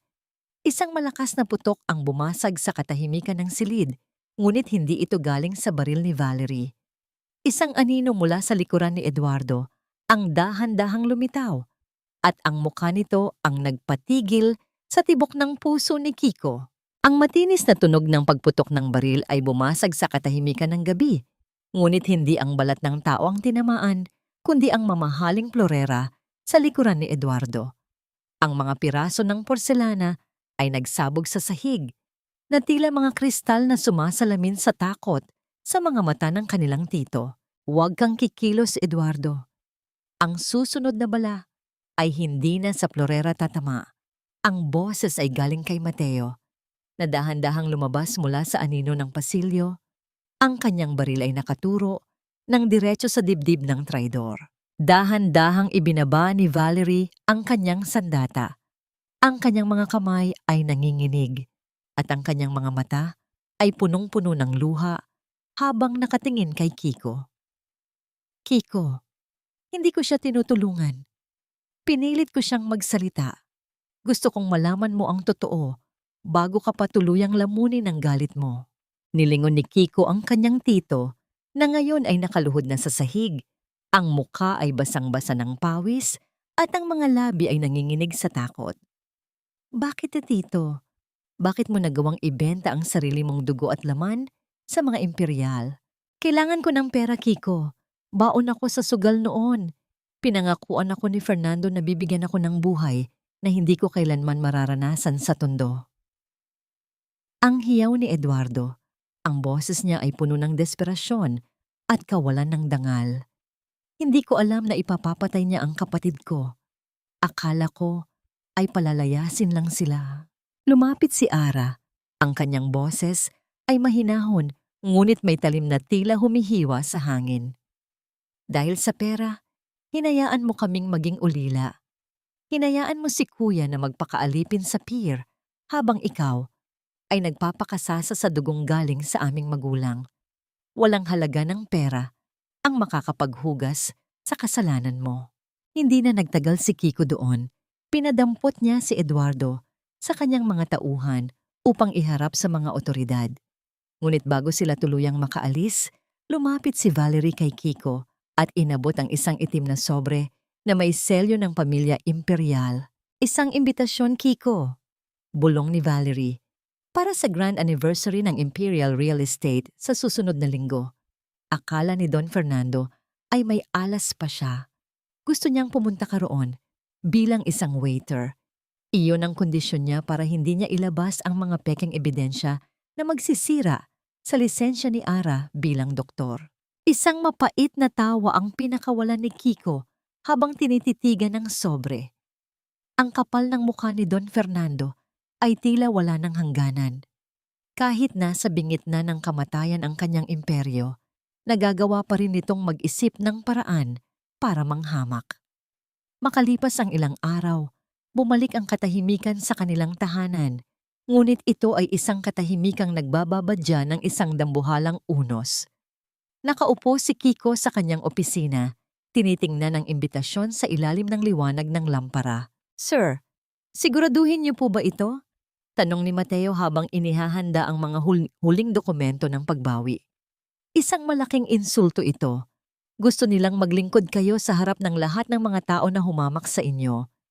Ito ang huling pagkakataon na makikita nila akong nakayuko, Mateo. Tugon ni Kiko, ang kanyang mga mata ay nanunuot sa dilim. Tatanggapin ko ang imbitasyon. Magsisilbi ako. Pero sisiguraduhin ko na ang huling order na ihahain ko sa kanila ay ang kanilang sariling katapusan. Pumasok si Ara sa silid. Suot ang kanyang puting coat. "Kuya, handa na ako. Hindi na ako natatakot na mawala ang lisensya ko. Mas mahalaga ang dangal natin kaysa sa anumang titulo." Hinawakan ni Kiko ang kamay ng kanyang kapatid. "Huwag kang mag-alala, Ara. Walang mawawala sa'yo.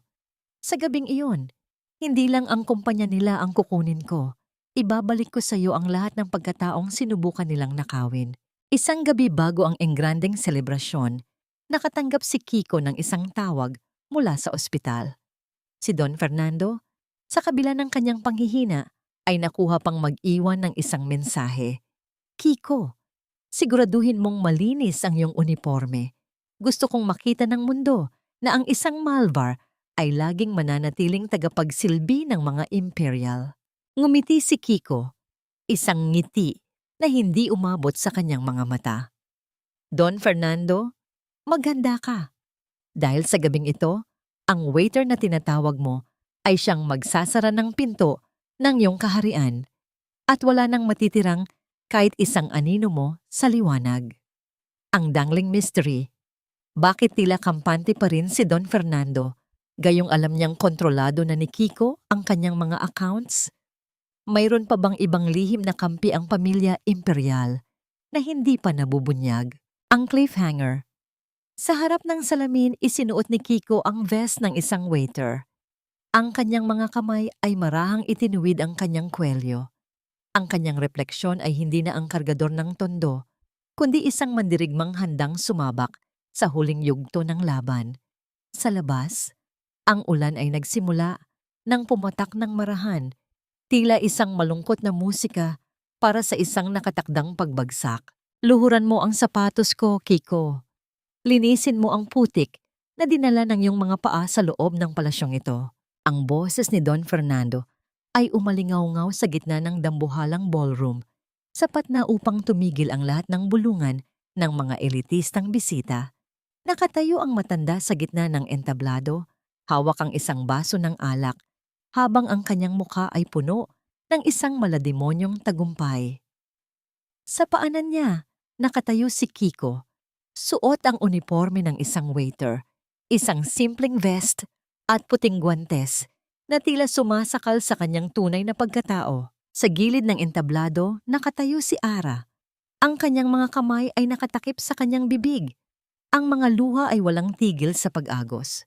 Gusto niyang sumigaw. Gusto niyang takbuhin ang kapatid at hilahin ito palayo. Ngunit ang banta ni Don Fernando tungkol sa kanyang lisensya at ang kaligtasan ni Kiko ay tila isang kadenang nakagapos sa kanyang mga paa. Ang bawat sulyap ni Kiko sa kanya ay tila isang pakiusap. "Huwag kang kikilos, Ara. Para sa atin ito." Dahan-dahang lumapit si Terence sa tabi ng kanyang ama. May dalang isang basahan. Inihagis niya ito sa mukha ni Kiko. "Ano pang hinihintay mo? Serve us, waiter. Ipakita mo sa mga kauri namin kung gaano kakahusay maging isang aso. Isang matinding katahimikan ang bumalot sa silid. Ang tanging naririnig lamang ay ang mahinang ugong ng aircon at ang marahang tunog ng orkestra sa background na tila nanunuya sa sitwasyon. Ang mga bisita na suot ang mga gown at tuxedo na nagkakahalaga ng milyon-milyon ay nagsimulang magbulungan. Ang iba ay may awang nakatingin, ngunit ang karamihan ay may mapang-uyam na ngiti. Tila nag-e-enjoy sa panonood ng pagbagsak ng dangal ng isang tao. Humigpit ang pagkakahawak ni Kiko sa tray na kanyang bitbit. Sa ilalim ng kanyang puting guwantes, ang kanyang mga kamao ay nakakuyom hanggang sa mamuti ang kanyang mga knuckles. Nararamdaman niya ang hapdi ng bawat salita, ang bawat tawa na tila isang latay sa kanyang likod. Naalala niya ang bawat gabi sa pier, ang bawat kargadang binuhat niya para lang magkaroon ng kinabukasan si Ara. Ang lahat ng hirap na yon ay tila idinudura sa kanya ngayon sa harap ng mga taong walang alam sa tunay na halaga ng paggawa. Dahan-dahang ibinaba ni Kiko ang tray sa isang bakanteng mesa. Ang bawat kilos niya ay mabagal. Tila bawat segundo ay isang taon ng paghihirap. Sa gitna ng kahihiyan, ang kanyang isipan ay hindi sumusuko. Nakikita niya ang bawat mukha. Nararamdaman niya ang bawat insulto. Ngunit sa likod ng kanyang mga mata, may isang apoy na nagniningas. Isang apoy na handang tumupok sa buong palasyong ito. "Kiko, gawin mo na!" Sigaw ni Don Fernando, ang kanyang boses ay puno ng pagkainip. "Isipin mo ang lisensya ng kapatid mo. Isipin mo ang buhay niya." Huminga ng malalim si Kiko. Ang tunog ng kanyang paghinga ay tila isang malakas na bugso ng hangin sa kanyang sariling pandinig. Dahan-dahan siyang lumuhod, isang tuhod sa malamig na marmol. Ang tunog ng pagtama ng kanyang tuhod sa sahig ay tila isang pagyanig sa puso ni Ara. "Patawad, kuya." Hikbi ni Ara. Ang boses niya ay naging isang mahinang daing na tila hindi na makalabas sa kanyang lalamunan. Napasandal siya sa haligi, dahan-dahang napaupo sa sahig dahil sa panghihina ng kanyang mga tuhod. Ang makitang lumuhod ang kanyang bayani, ang taong itinuring niyang higit pa sa ama, ay isang sugat na hindi kailanman maghihilom. Kinuha ni Kiko ang basahan, ngunit bago pa niya maidampi ito sa sapatos ni Don Fernando, isang boses mula sa likurang bahagi ng ballroom ang bumasag sa tensyon. "Anong kabalastugan ito?" Lahat ay lumingon. Isang matangkad na lalaki na may maputing buhok at suot ang isang suit na may sagisag ng presidential seals ang naglalakad papasok.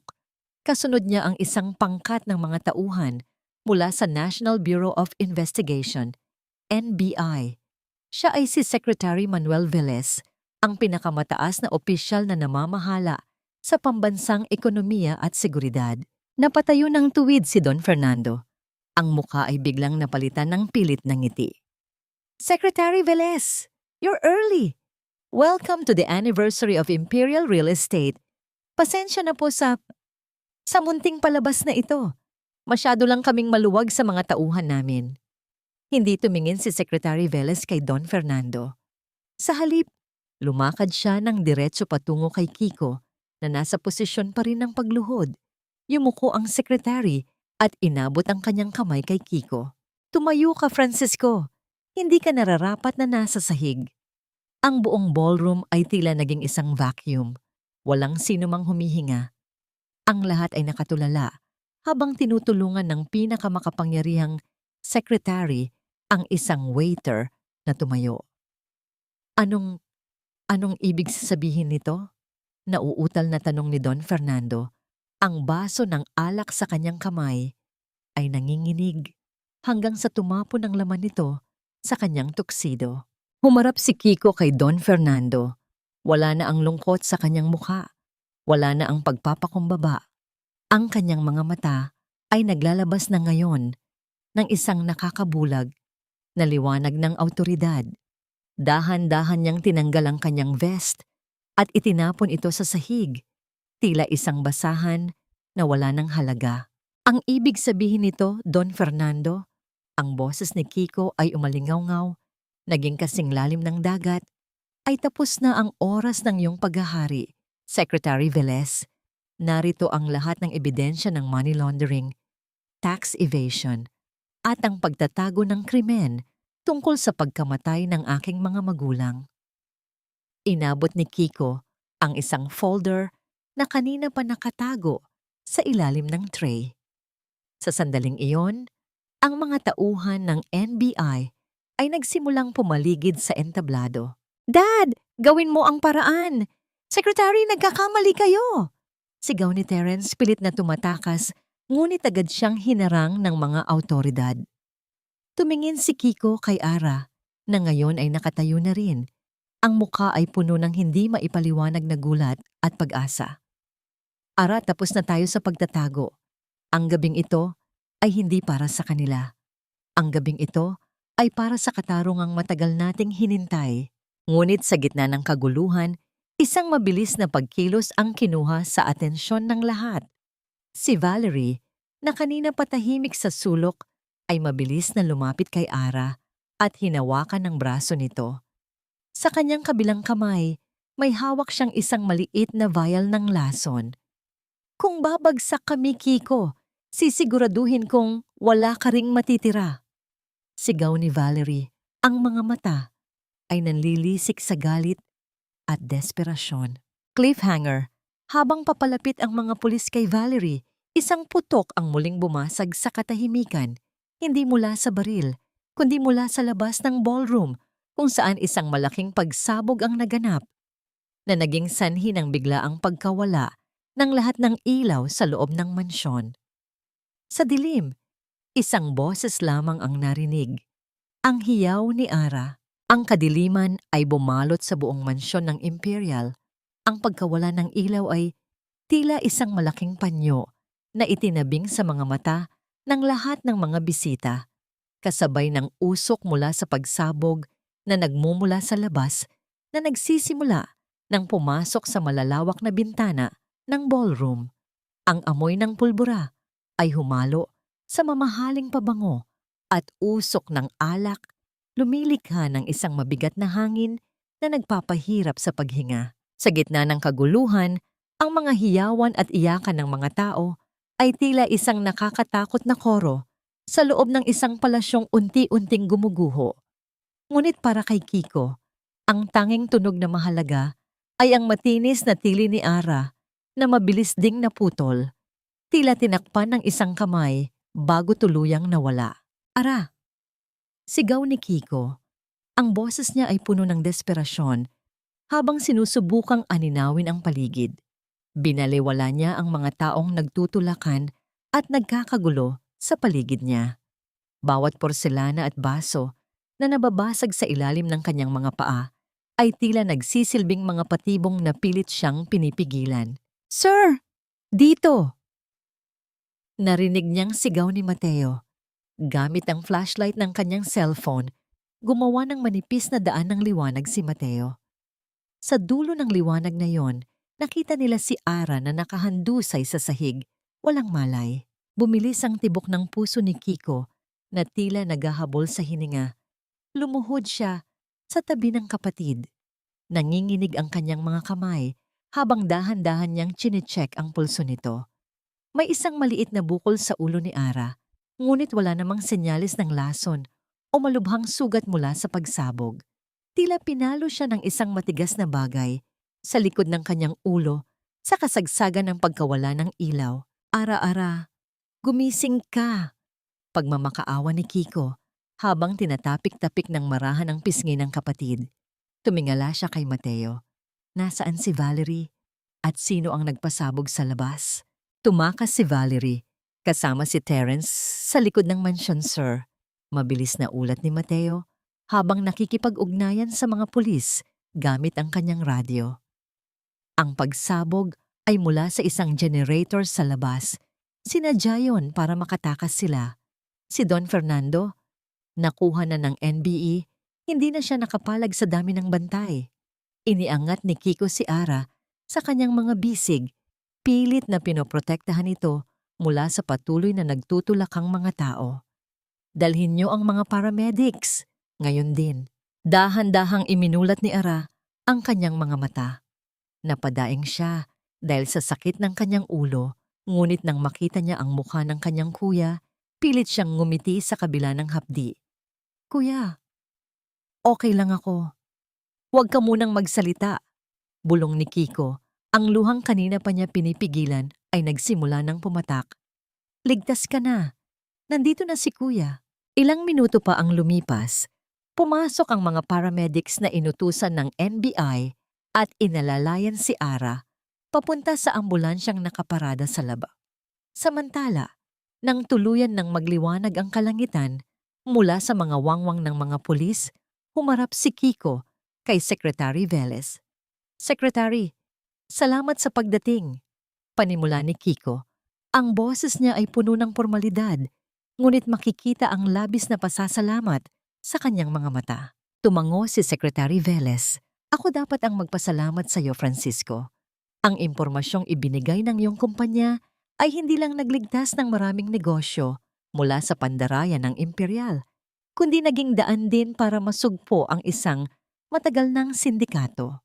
Tiningnan ni Kiko ang pag-alis ng sasakyan ng mga pulis na may sakay kay Don Fernando, ang hari ng Imperial Real Estate na dating nanghamak sa kanyang butas-butas na tsinelas ay nakaposas na ngayon, mukhang isang matandang nawala na ng saysay at kapangyarihan.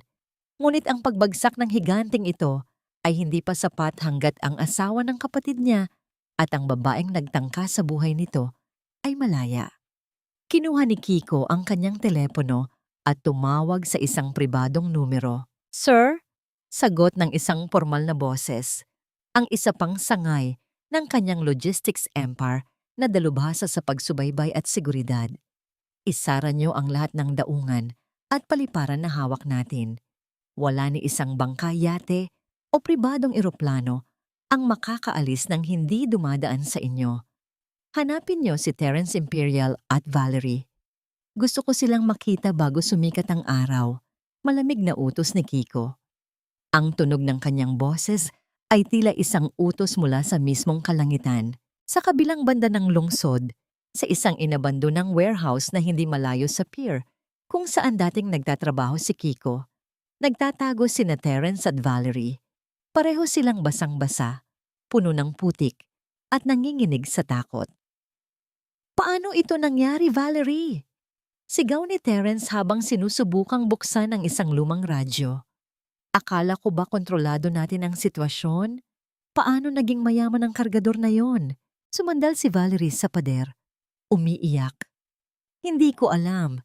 Ginawa ko lang ang inutos ninyo. Ibinigay ko na kay Kiko ang mga impormasyon para isipin niyang kakampi niya ako. Pero mukhang alam na rin niya ang tungkol sa lason. Dahil sa takot at kapaitan, biglang kinuha ni Terence ang isang kalawanging tubo na nakapatong sa malapit. Ikaw, kung hindi dahil sa katangahan mo, hindi sana tayo andito. Ngunit bago pa niya maihampas ang tubo kay Valerie, ang malaking pinto ng warehouse ay bumukas ng malakas. Pumasok ang mga tauhan ni Kiko kasama ang ilang armadong kalalakihan at mabilis na pinilipit ang mga kamay ni Terence. Pumasok si Kiko, ang kanyang mga hakbang ay tila tunog ng kamatayan para kina Terence at Valerie.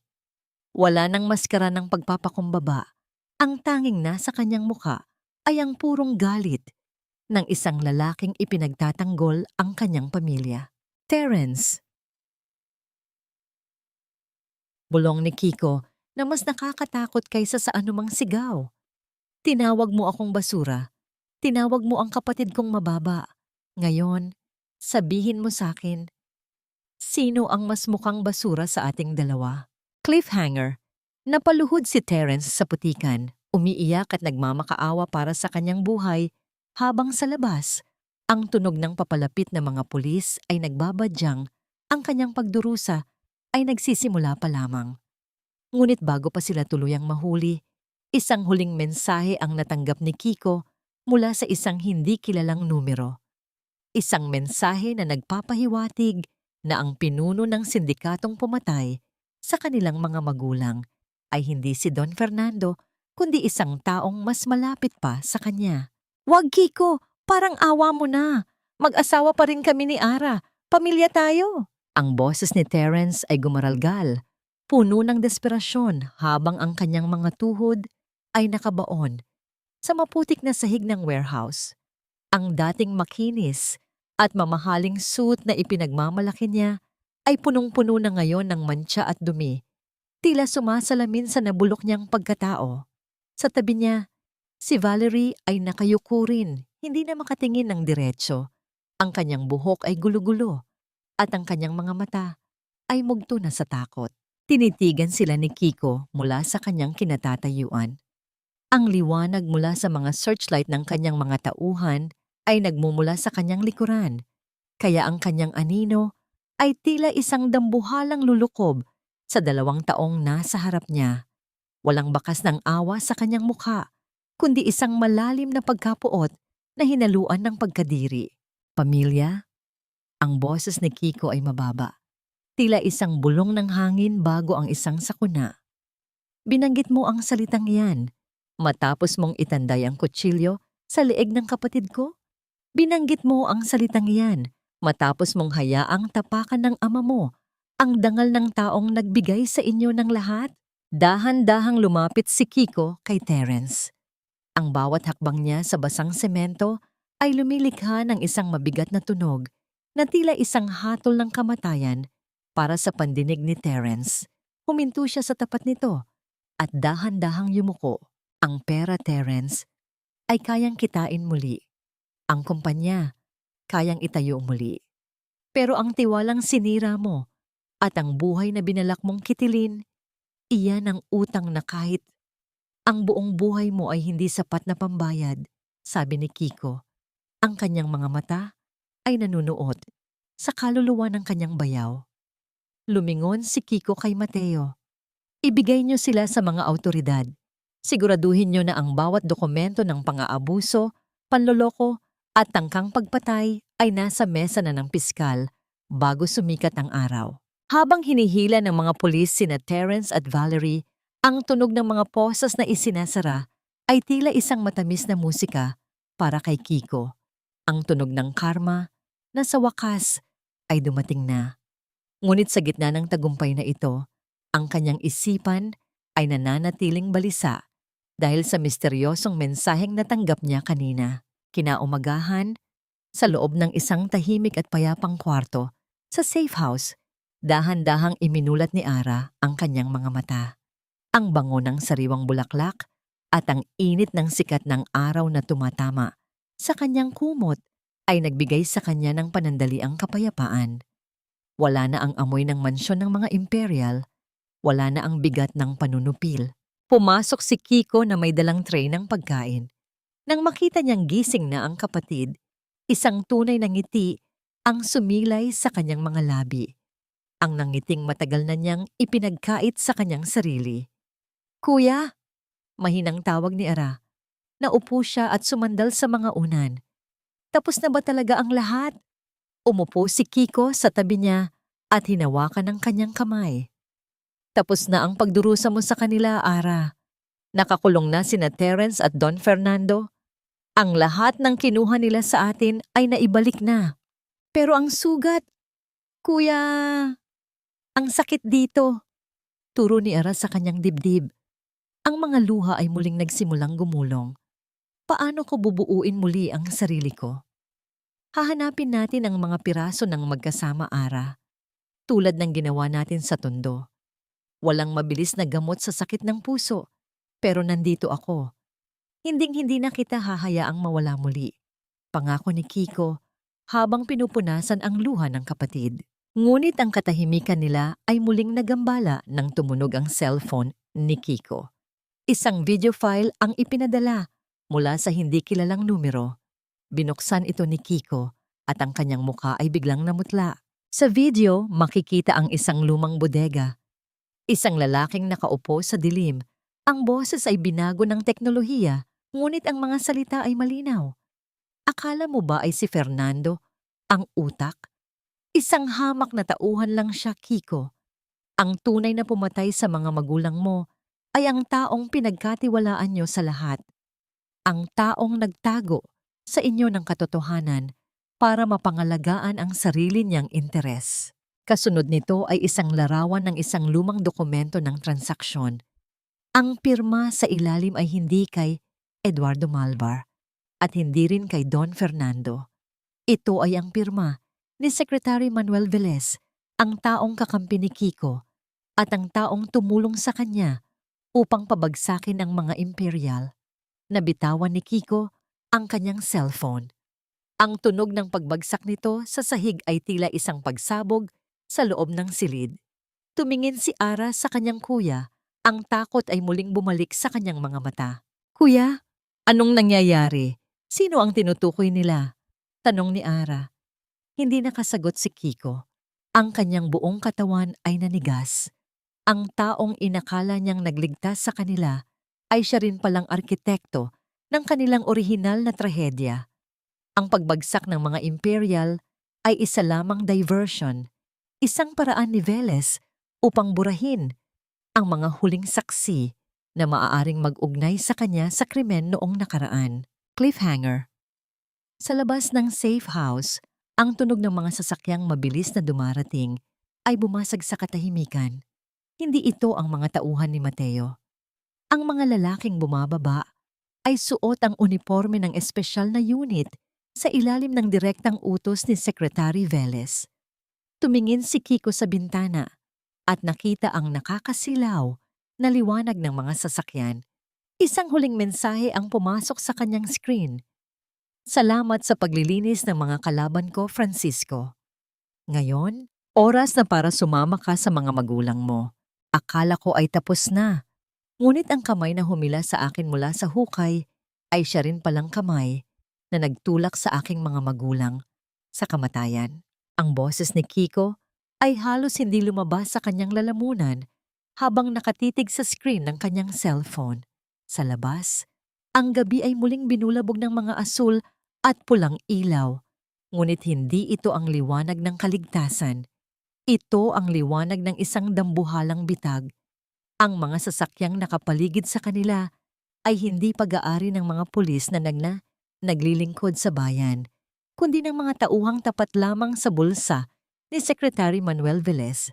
Naramdaman ni Kiko ang panginginig ng kamay ni Ara na nakahawak sa kanyang braso. Ang kanyang kapatid, nakakagising lang mula sa isang bangungot, ay muling itinapon sa gitna ng isang bagyo. Ang bawat tibok ng puso ni Kiko ay tila isang tambol na nagbababala ng panganib. Lumingon siya kay Mateo na ngayon ay handa na ring humarap sa huling laban. Sir, nakalak na ang lahat ng lagusan, pero hindi natin sila kayang pigilan ng matagal. Bulong ni Mateo. Ang kanyang mukha ay puno ng tensyon sa ilalim ng malamlam na ilaw ng sala. Hindi tayo lalaban gamit ang dahas, Mateo. Tugon ni Kiko. Ang kanyang boses ay biglang naging kalmado. Isang kalmadong mas nakakatakot kaysa sa anumang galit. Iyan ang gusto ni Velez. Gusto niyang magkaroon ng dahilan para sabihing napatay tayo sa isang shootout. Buksan mo ang lahat ng ilaw. Buksan mo ang pinto. Kuya, anong gagawin mo? Hikbi ni Ara. Ang kanyang mga mata ay puno ng takot. Humarap si Kiko sa kanyang kapatid at hinawakan ang magkabilang pisngi nito. Ara, tinuruan tayo ni Papa na ang katotohanan ay tila tubig. Kahit gagaano mo harangan, makakahanap yan ng daan para lumabas. Magtiwala ka kay Kuya. Sa gabing ito, titigil na ang lahat ng kasinungalingan. Bumukas ang malaking pinto ng safe house. Pumasok ang mga armadong lalaki at sa huli ay naglakad si Secretary Manuel Velez nang may dahan-dahan at mapang-uyam ng ngiti. Ang kanyang suit ay walang bahid ng dumi. Ang kanyang buhok ay maayos na maayos. Tila ba isa lamang itong ordinaryong gabi ng pagtitipon. Francisco, sayang naman. Panimula ni Velez habang nakatingin sa paligid. Matalino ka sana. Magaling kang mamuno. Kung nanatili ka na lang sanang kargador at hindi na naghukay ng nakaraan, baka hinayaan ko pa kayong mabuhay ng payapa. Bakit, Secretary? Tanong ni Kiko, nananatiling nakatayo ng tuwid sa gitna ng silid habang si Ara ay nakatago sa kanyang likuran. Dahil ba sa lupa? Dahil ba sa posisyon? Tumawa ng mahina si Velez. Ang pamilya mo, Kiko, ay nakaharang sa progreso. Ang lupang yon sa Tondo, ang kailangan ko para sa aking mga proyekto. Ang mga magulang mo, masyado silang matigas ang ulo. Pero tingnan mo ngayon, ikaw ang nagayos ng lahat para sa akin. Ipinatapon mo sa kulungan ng mga imperial ang tanging mga taong maaaring mag-ugnay sa akin sa nakaraan. Salamat sa iyo. Malinis na ang aking pangalan. Sa tingin mo ba ay ganoon ako kadaling lokohin? Tanong ni Kiko. Isang manipis na ngiti ang sumilay sa kanyang mga labi. Isang ngiting nagpatigil sa tawa ni Velez. Dahan-dahang itinaas ni Kiko ang kanyang remote control. Biglang bumukas ang dambuhalang telebisyon sa dingding. Ang screen ay nagpapakita ng isang live broadcast. Hindi ito isang balita, kundi isang live streaming na mapapanood sa lahat ng social media platforms at ang bilang ng mga nanonood ay umaabot na sa daan-daang libo. Secretary, ang bawat salitang binitawan mo mula nang pumasok ka sa pintong yan ay narinig ng buong bansa. Malamig na sabi ni Kiko. Hindi lang ikaw ang may connection, Velez. Ang Malvar Logistics ay hindi lang nagdadala ng mga kargamento. Nagdadala rin kami ng impormasyon. Ang bawat sulok ng bahay na ito ay may mga nakatagong camera at microphone na direktang nakalink sa mga pangunahing news agencies sa bansa. Namutla si Velez. Ang kanyang mapang-uyam na ngiti ay biglang napalitan ng isang ekspresyong puno ng takot at gulo. Lumingon siya sa kanyang mga tauhan, ngunit pati ang mga ito ay napatigil ng marinig ang tunog ng mga tunay na sirena ng pulis sa labas. Hindi ang kanyang mga tauhan, kundi ang mga opisyal na galing sa Campo Crame na hindi niya kontrolado. Tapos na ang paghahari mo, Velez, sabi ni Kiko. Ang boses niya ay umalingaw-ngaw sa buong silid na tila isang huling hatol. Sa gitna ng kaguluhan ng pag-aresto, napaluhod si Ara sa sahig, umiiyak ng malakas. Ngunit hindi ito iyak ng takot, kundi iyak ng isang malayang kaluluwa. Nilapitan siya ni Kiko at muli siyang niyakap. Sa sandaling iyon, ang lahat ng bigat na dinala nila mula sa Tondo hanggang sa Forbes Park ay tila unti-unting naglalaho kasama ng usok ng gabi. Makalipas ang ilang linggo, bumalik ang dalawang magkapatid sa isang lugar na matagal na nilang hindi napupuntahan, ang dalampasigan malapit sa pier kung saan dating nagtatrabaho si Kiko. Ngunit ngayon, hindi na sila doon nakatira sa hirap. Nakatayo sila sa harap ng isang bagong tayong gusali, isang center para sa mga anak ng mga manggagawa sa pier na ipinangalan sa kanilang mga magulang. Kuya, tingnan mo sila. Turo ni Ara sa mga batang naglalaro sa loob ng center. Para tayong nakatingin sa sarili nating nakaraan, pero may kasama ng pag-asa. Huminga ng malalim si Kiko, ninanamnam ang amoy ng dagat. Ang mga kalyo sa kanyang kamay ay nandoon pa rin, ngunit ang mga sugat sa kanyang puso ay dahan-dahan nang naghihilom. Ang paghihiganti ay madali, Ara, pero ang pagbuo muli ng buhay, iyon ang tunay na tagumpay. Wala na tayong kailangang patunayan sa kahit kanino. Ngunit habang naglalakad sila palayo, isang itim na sobre ang iniwan sa upuan kung saan sila galing. Walang pangalan ang nagpadala, tanging isang pamilyar na amoy ng pabango ang nanatili sa papel. Para saan ito, kuya? Tanong ni Ara nang makita ang sobre. Binuksan ni Kiko ang sobre. Sa loob niyo ay isang lumang susi at isang maliit na piraso ng papel na may nakasulat. Hindi lahat ng lihim ay nasa dokumento. May isa pang pinto sa lumang bahay niyo sa Tondo na hindi niyo kailanman nabuksan. V. Cliffhanger. Napatigil si Kiko. Ang susi ay ang susing matagal na niyang hinahanap.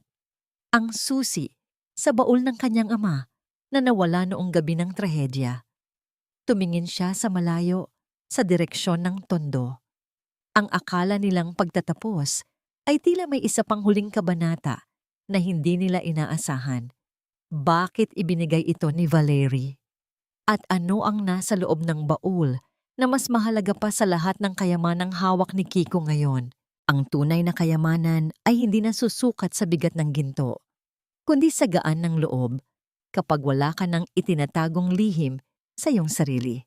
Ang boses ni Kiko ay halos isang bulong habang pinagmamasdan niya ang kalawangin at lumang gate ng kanilang barong-barong sa tondo. Sa paligid nila, ang ingay ng mga nagtitinda, ang amoy ng dagat na humalo sa usok ng mga sasakyan, at ang mga batang nagtatakbuhan sa makitid na eskinita ay tila isang yakap mula sa nakaraan. Ngayon, suot ni Kiko ang isang payak na t-shirt at maong, habang si Ara ay nakasuot ng simpleng bestida. Sa paningin ng mga kapitbahay, sila ay muling nagbabalik bilang ang magkapatid na ulila, hindi ang mga bilyonaryong nagpabagsak sa mga higante. Dahan-dahang ipinasok ni Kiko ang susing ibinigay ni Valerie sa lumang kandado ng kanilang pintuan. Ang mahinang tunog ng pagpihit ng kinakalawang na bakal ay umalingaw-ngaw sa kanyang pandinig, tila isang hudyat na ang huling pinto ng kanilang nakaraan ay handa na ring magbukas. Pagpasok nila, ang alikabok na sumasayaw sa ilalim ng sinag ng araw na tumatagos sa mga butas ng bubong ay tila mga anino ng kanilang kabataan. Kuya, tignan mo. Turo ni Ara sa dingding kung saan nandoon pa rin ang mga guhit ng kanilang taas noong sila ay bata pa. Dito tayo nangarap na maabot ang langit, kahit ang tanging nakikita lang natin ay ang butas-butas na yero. Ngumiti si Kiko, ngunit ang kanyang mga mata ay abala sa paghahanap sa sinasabi ni Valerie. Sa ilalim ng kanilang lumang papag, may isang bahagi ng sahig na gawa sa kahoy na tila bahagyang nakaangat. Gamit ang kanyang mga kamay, dahan-dahang binaklas ni Kiko ang tabla. Ang tunog ng pagkakasira ng tuyong kahoy ay tila isang pagbaklas din sa huling pader na naghihiwalay sa kanila sa katotohanan. Sa ilalim niyon ay isang maliit na baul na gawa sa tanso. Nilinis ni Kiko ang makapal na alikabok at ipinasok ang susi. Sa pagbukas ng takip, ang amoy ng lumang papel at naphthalene ay bumitaw sa hangin. Walang pera sa loob, walang mamahaling alahas. Ang tanging naroon ay isang makapal na notebook at isang nakatuping sulat na may pangalan nila. Binasa ni Kiko ang sulat ng malakas. Ang kanyang boses ay gumaralgal sa tindi ng emosyon. Kiko Ara, kung nababasa niyo ito, ibig sabihin ay wala na kami. Patawad kung hindi namin kayo nagawang protektahan hanggang sa dulo. Ngunit nais naming malaman niyo na ang lupang ito, ang munting tahanang ito, ay may lihim na mas mahalaga kaysa sa anumang titulo. Sa likod ng notebook na ito ay ang mga orihinal na blueprints ng logistika na binuo ng inyong ama. Hindi kami mahirap dahil sa kawalan, kundi dahil pinili naming itago ang kapangyarihang ito hanggang sa maging sapat na ang inyong lakas na pangalagaan ito.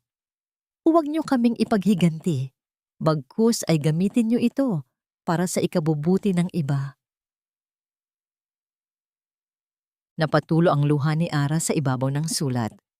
Ang lahat ng galit na naramdaman nila para sa mga imperial, para kay Velez, at para sa tadhana ay biglang naglaho.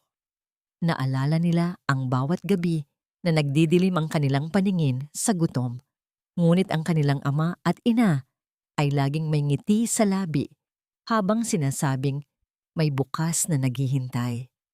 Ang tunay na sakripisyo ay hindi ang pagkamatay nila, kundi ang pagpili nilang mabuhay ng simple para lamang hindi malagay sa panganib ang kanilang mga anak. Niyakap ni Kiko ang baul sa kanyang dibdib. Hindi tayo pinalaki para maging mapang-api, Ara. Pinalaki tayo para maging pananggalang ng mga tulad nating dati ay walang boses. Lumabas sila ng bahay habang ang araw ay nagsisimula. Nang lumubog, nagbibigay ng ginintuang kulay sa buong tondo. Sa tapat ng kanilang pintuan, isang maliit na bata ang nakatingin sa kanila. May hawak na sirang laruan. Lumapit si Ara at hinawakan ng kamay ng bata. Ang kanyang mga mata ay nagniningning sa bagong layunin. Kuya, handa na ako. sabi ni Ara. Hindi na ako babalik sa ospital ni Don Fernando. Magtatayo ako ng sarili nating klinika rito, sa gitna ng tondo. Dito tayo magsisimula. Tumango si Kiko. Ang kanyang anino sa semento ay tila lumalaki at lumalawak. Hindi na bilang isang kargador o isang bilyonaryo, kundi bilang isang tunay na kuya. At ang Malvar Logistics ay hindi na lang magdadala ng mga kargamento. Magdadala na rin tayo ng pagkakataon para sa bawat batang nangangarap sa ilalim ng mga butas na yero.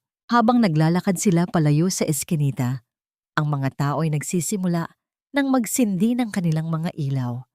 Ang dilim ay dumarating, ngunit sa puso ng magkapatid, may isang liwanag na hindi kailanman muling mamamatay. Tapos na ang gabi ng paghihiganti at ang bukang liwayway ng bagong simula ay narito na.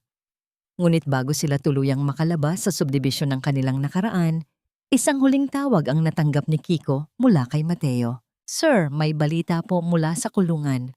Ulat ni Mateo. Ang boses ay seryoso. Si Don Fernando. Pumanaw na po kaninang hapon. At bago siya mawala, may huling habilin siyang iniwan para sa inyo ni Ma'am Ara. Isang donasyon na nakapangalan sa inyong foundation, ang buong natitirang yaman ng mga imperial. Napatigil si Kiko. Ang pagpapatawad ay hindi madali. Ngunit sa balitang iyon, naramdaman niya ang huling pagkalagot ng kadenang nakagapos sa kanyang puso. Cliffhanger. Tumingala si Kiko sa langit at bumulong ng isang pasasalamat. Ngunit sa likuran nila, isang pamilyar na anino ang nakatayo sa dulo ng eskinita. Pinapanood ang kanilang pag-alis. Ang anino ay dahan-dahang naglakad, palapit sa kanilang lumang bahay at pumasok sa loob.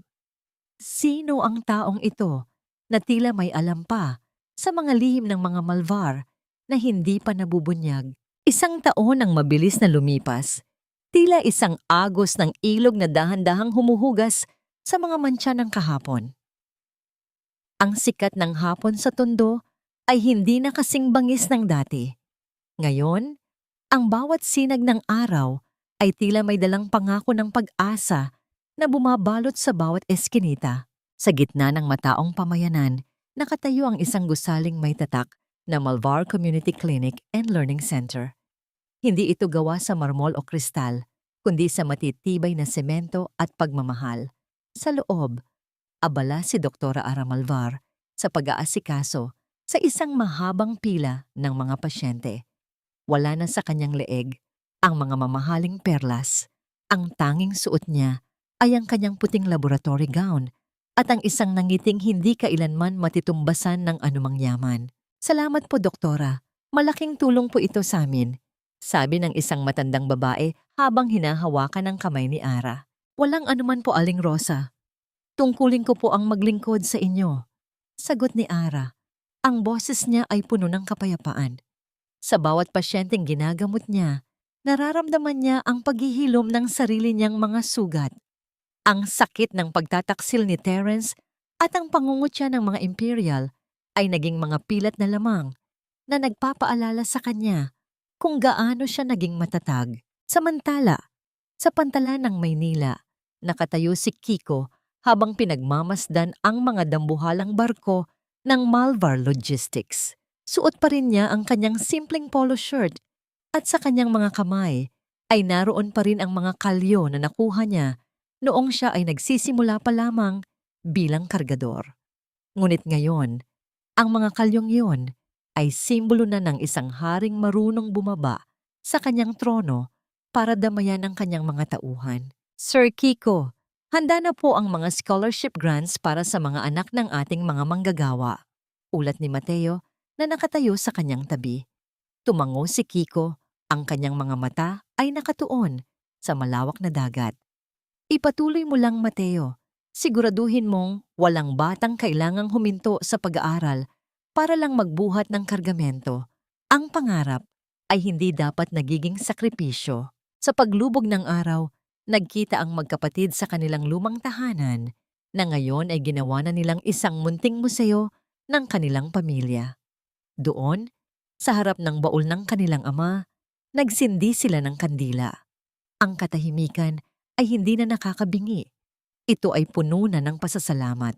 Napag-alaman ni Kiko na ang aninong nakita nila noong huling gabi ay si Aling Rosa, ang kapitbahay na lihim na nag-aalaga sa kanilang bahay at siyang pinagkatiwalaan ng kanilang ina na itago ang susi ng baul. Si Aling Rosa ang naging tahimik na saksi sa lahat ng kanilang paghihirap. Ang taong naniwalang balang araw ay babalik ang mga Malvar hindi para maghiganti, kundi para maglingkod. Nahanap na rin ng magkapatid ang tunay na kapatawaran, hindi dahil nararapat ang mga imperial o civiles sa kanilang tawad, kundi dahil ayaw na nilang bitbitin ang bigat ng galit sa kanilang paglalakbay. Si Terence at Velez ay nahaharap sa habambuhay na pagkakakulong, isang parusang sapat na para sa kanilang mga kasalanan. Para kay Ara, ang pagpapatawad ay ang huling gamot na ininom niya para tuluyang gumaling. "Kuya!" tawag ni Ara habang nakatingin sa mga bituin. "Sa tingin mo ba ay masaya sila Papa at Mama?" Inakbayan ni Kiko ang kanyang kapatid. Ang init ng kanyang bisig ay tila isang pananggalang na kailanman ay hindi matitibag. "Higit pa sa masaya, Ara, dahil napatunayan natin na ang tunay na dangal ay hindi nanggagaling sa taas ng kinalalagyan, kundi sa lalim ng ating pinagmulan at sa lawak ng ating pagtulong." Ang aral na iniwan ng kanilang kwento sa bawat pusong nakikinig ay simple lamang. Ang bawat hirap ay may katapusan at ang bawat sakripisyo ay may katumbas na pagpapala. Huwag matakot na magsimula sa putikan dahil doon, madalas sumisibol ang pinakamagandang bulaklak. Ang pag-ibig sa pamilya, ang pinakamalakas na kapangyarihan sa mundo. Mas matibay sa anumang pader ng mansyon at mas nagniningning sa anumang ginto. Sa huling pagkakataon, tiningnan ni Kiko ang kalsada ng tondo. Ang mga ilaw ng mga bahay ay tila mga bituin na sumasayaw sa dilim. Tapos na ang laban. Ang kargador ay naging hari. Ang doktora ay naging tagapagligtas. At ang magkapatid ay muling nahanap ang kanilang tunay na tahanan sa puso ng bawat taong kanilang natulungan. Dito nagtatapos ang kwento ni Kiko at Ara. Isang kwento ng pagbagsak, pagbangon, at ang walang hanggang lakas ng pag-asa.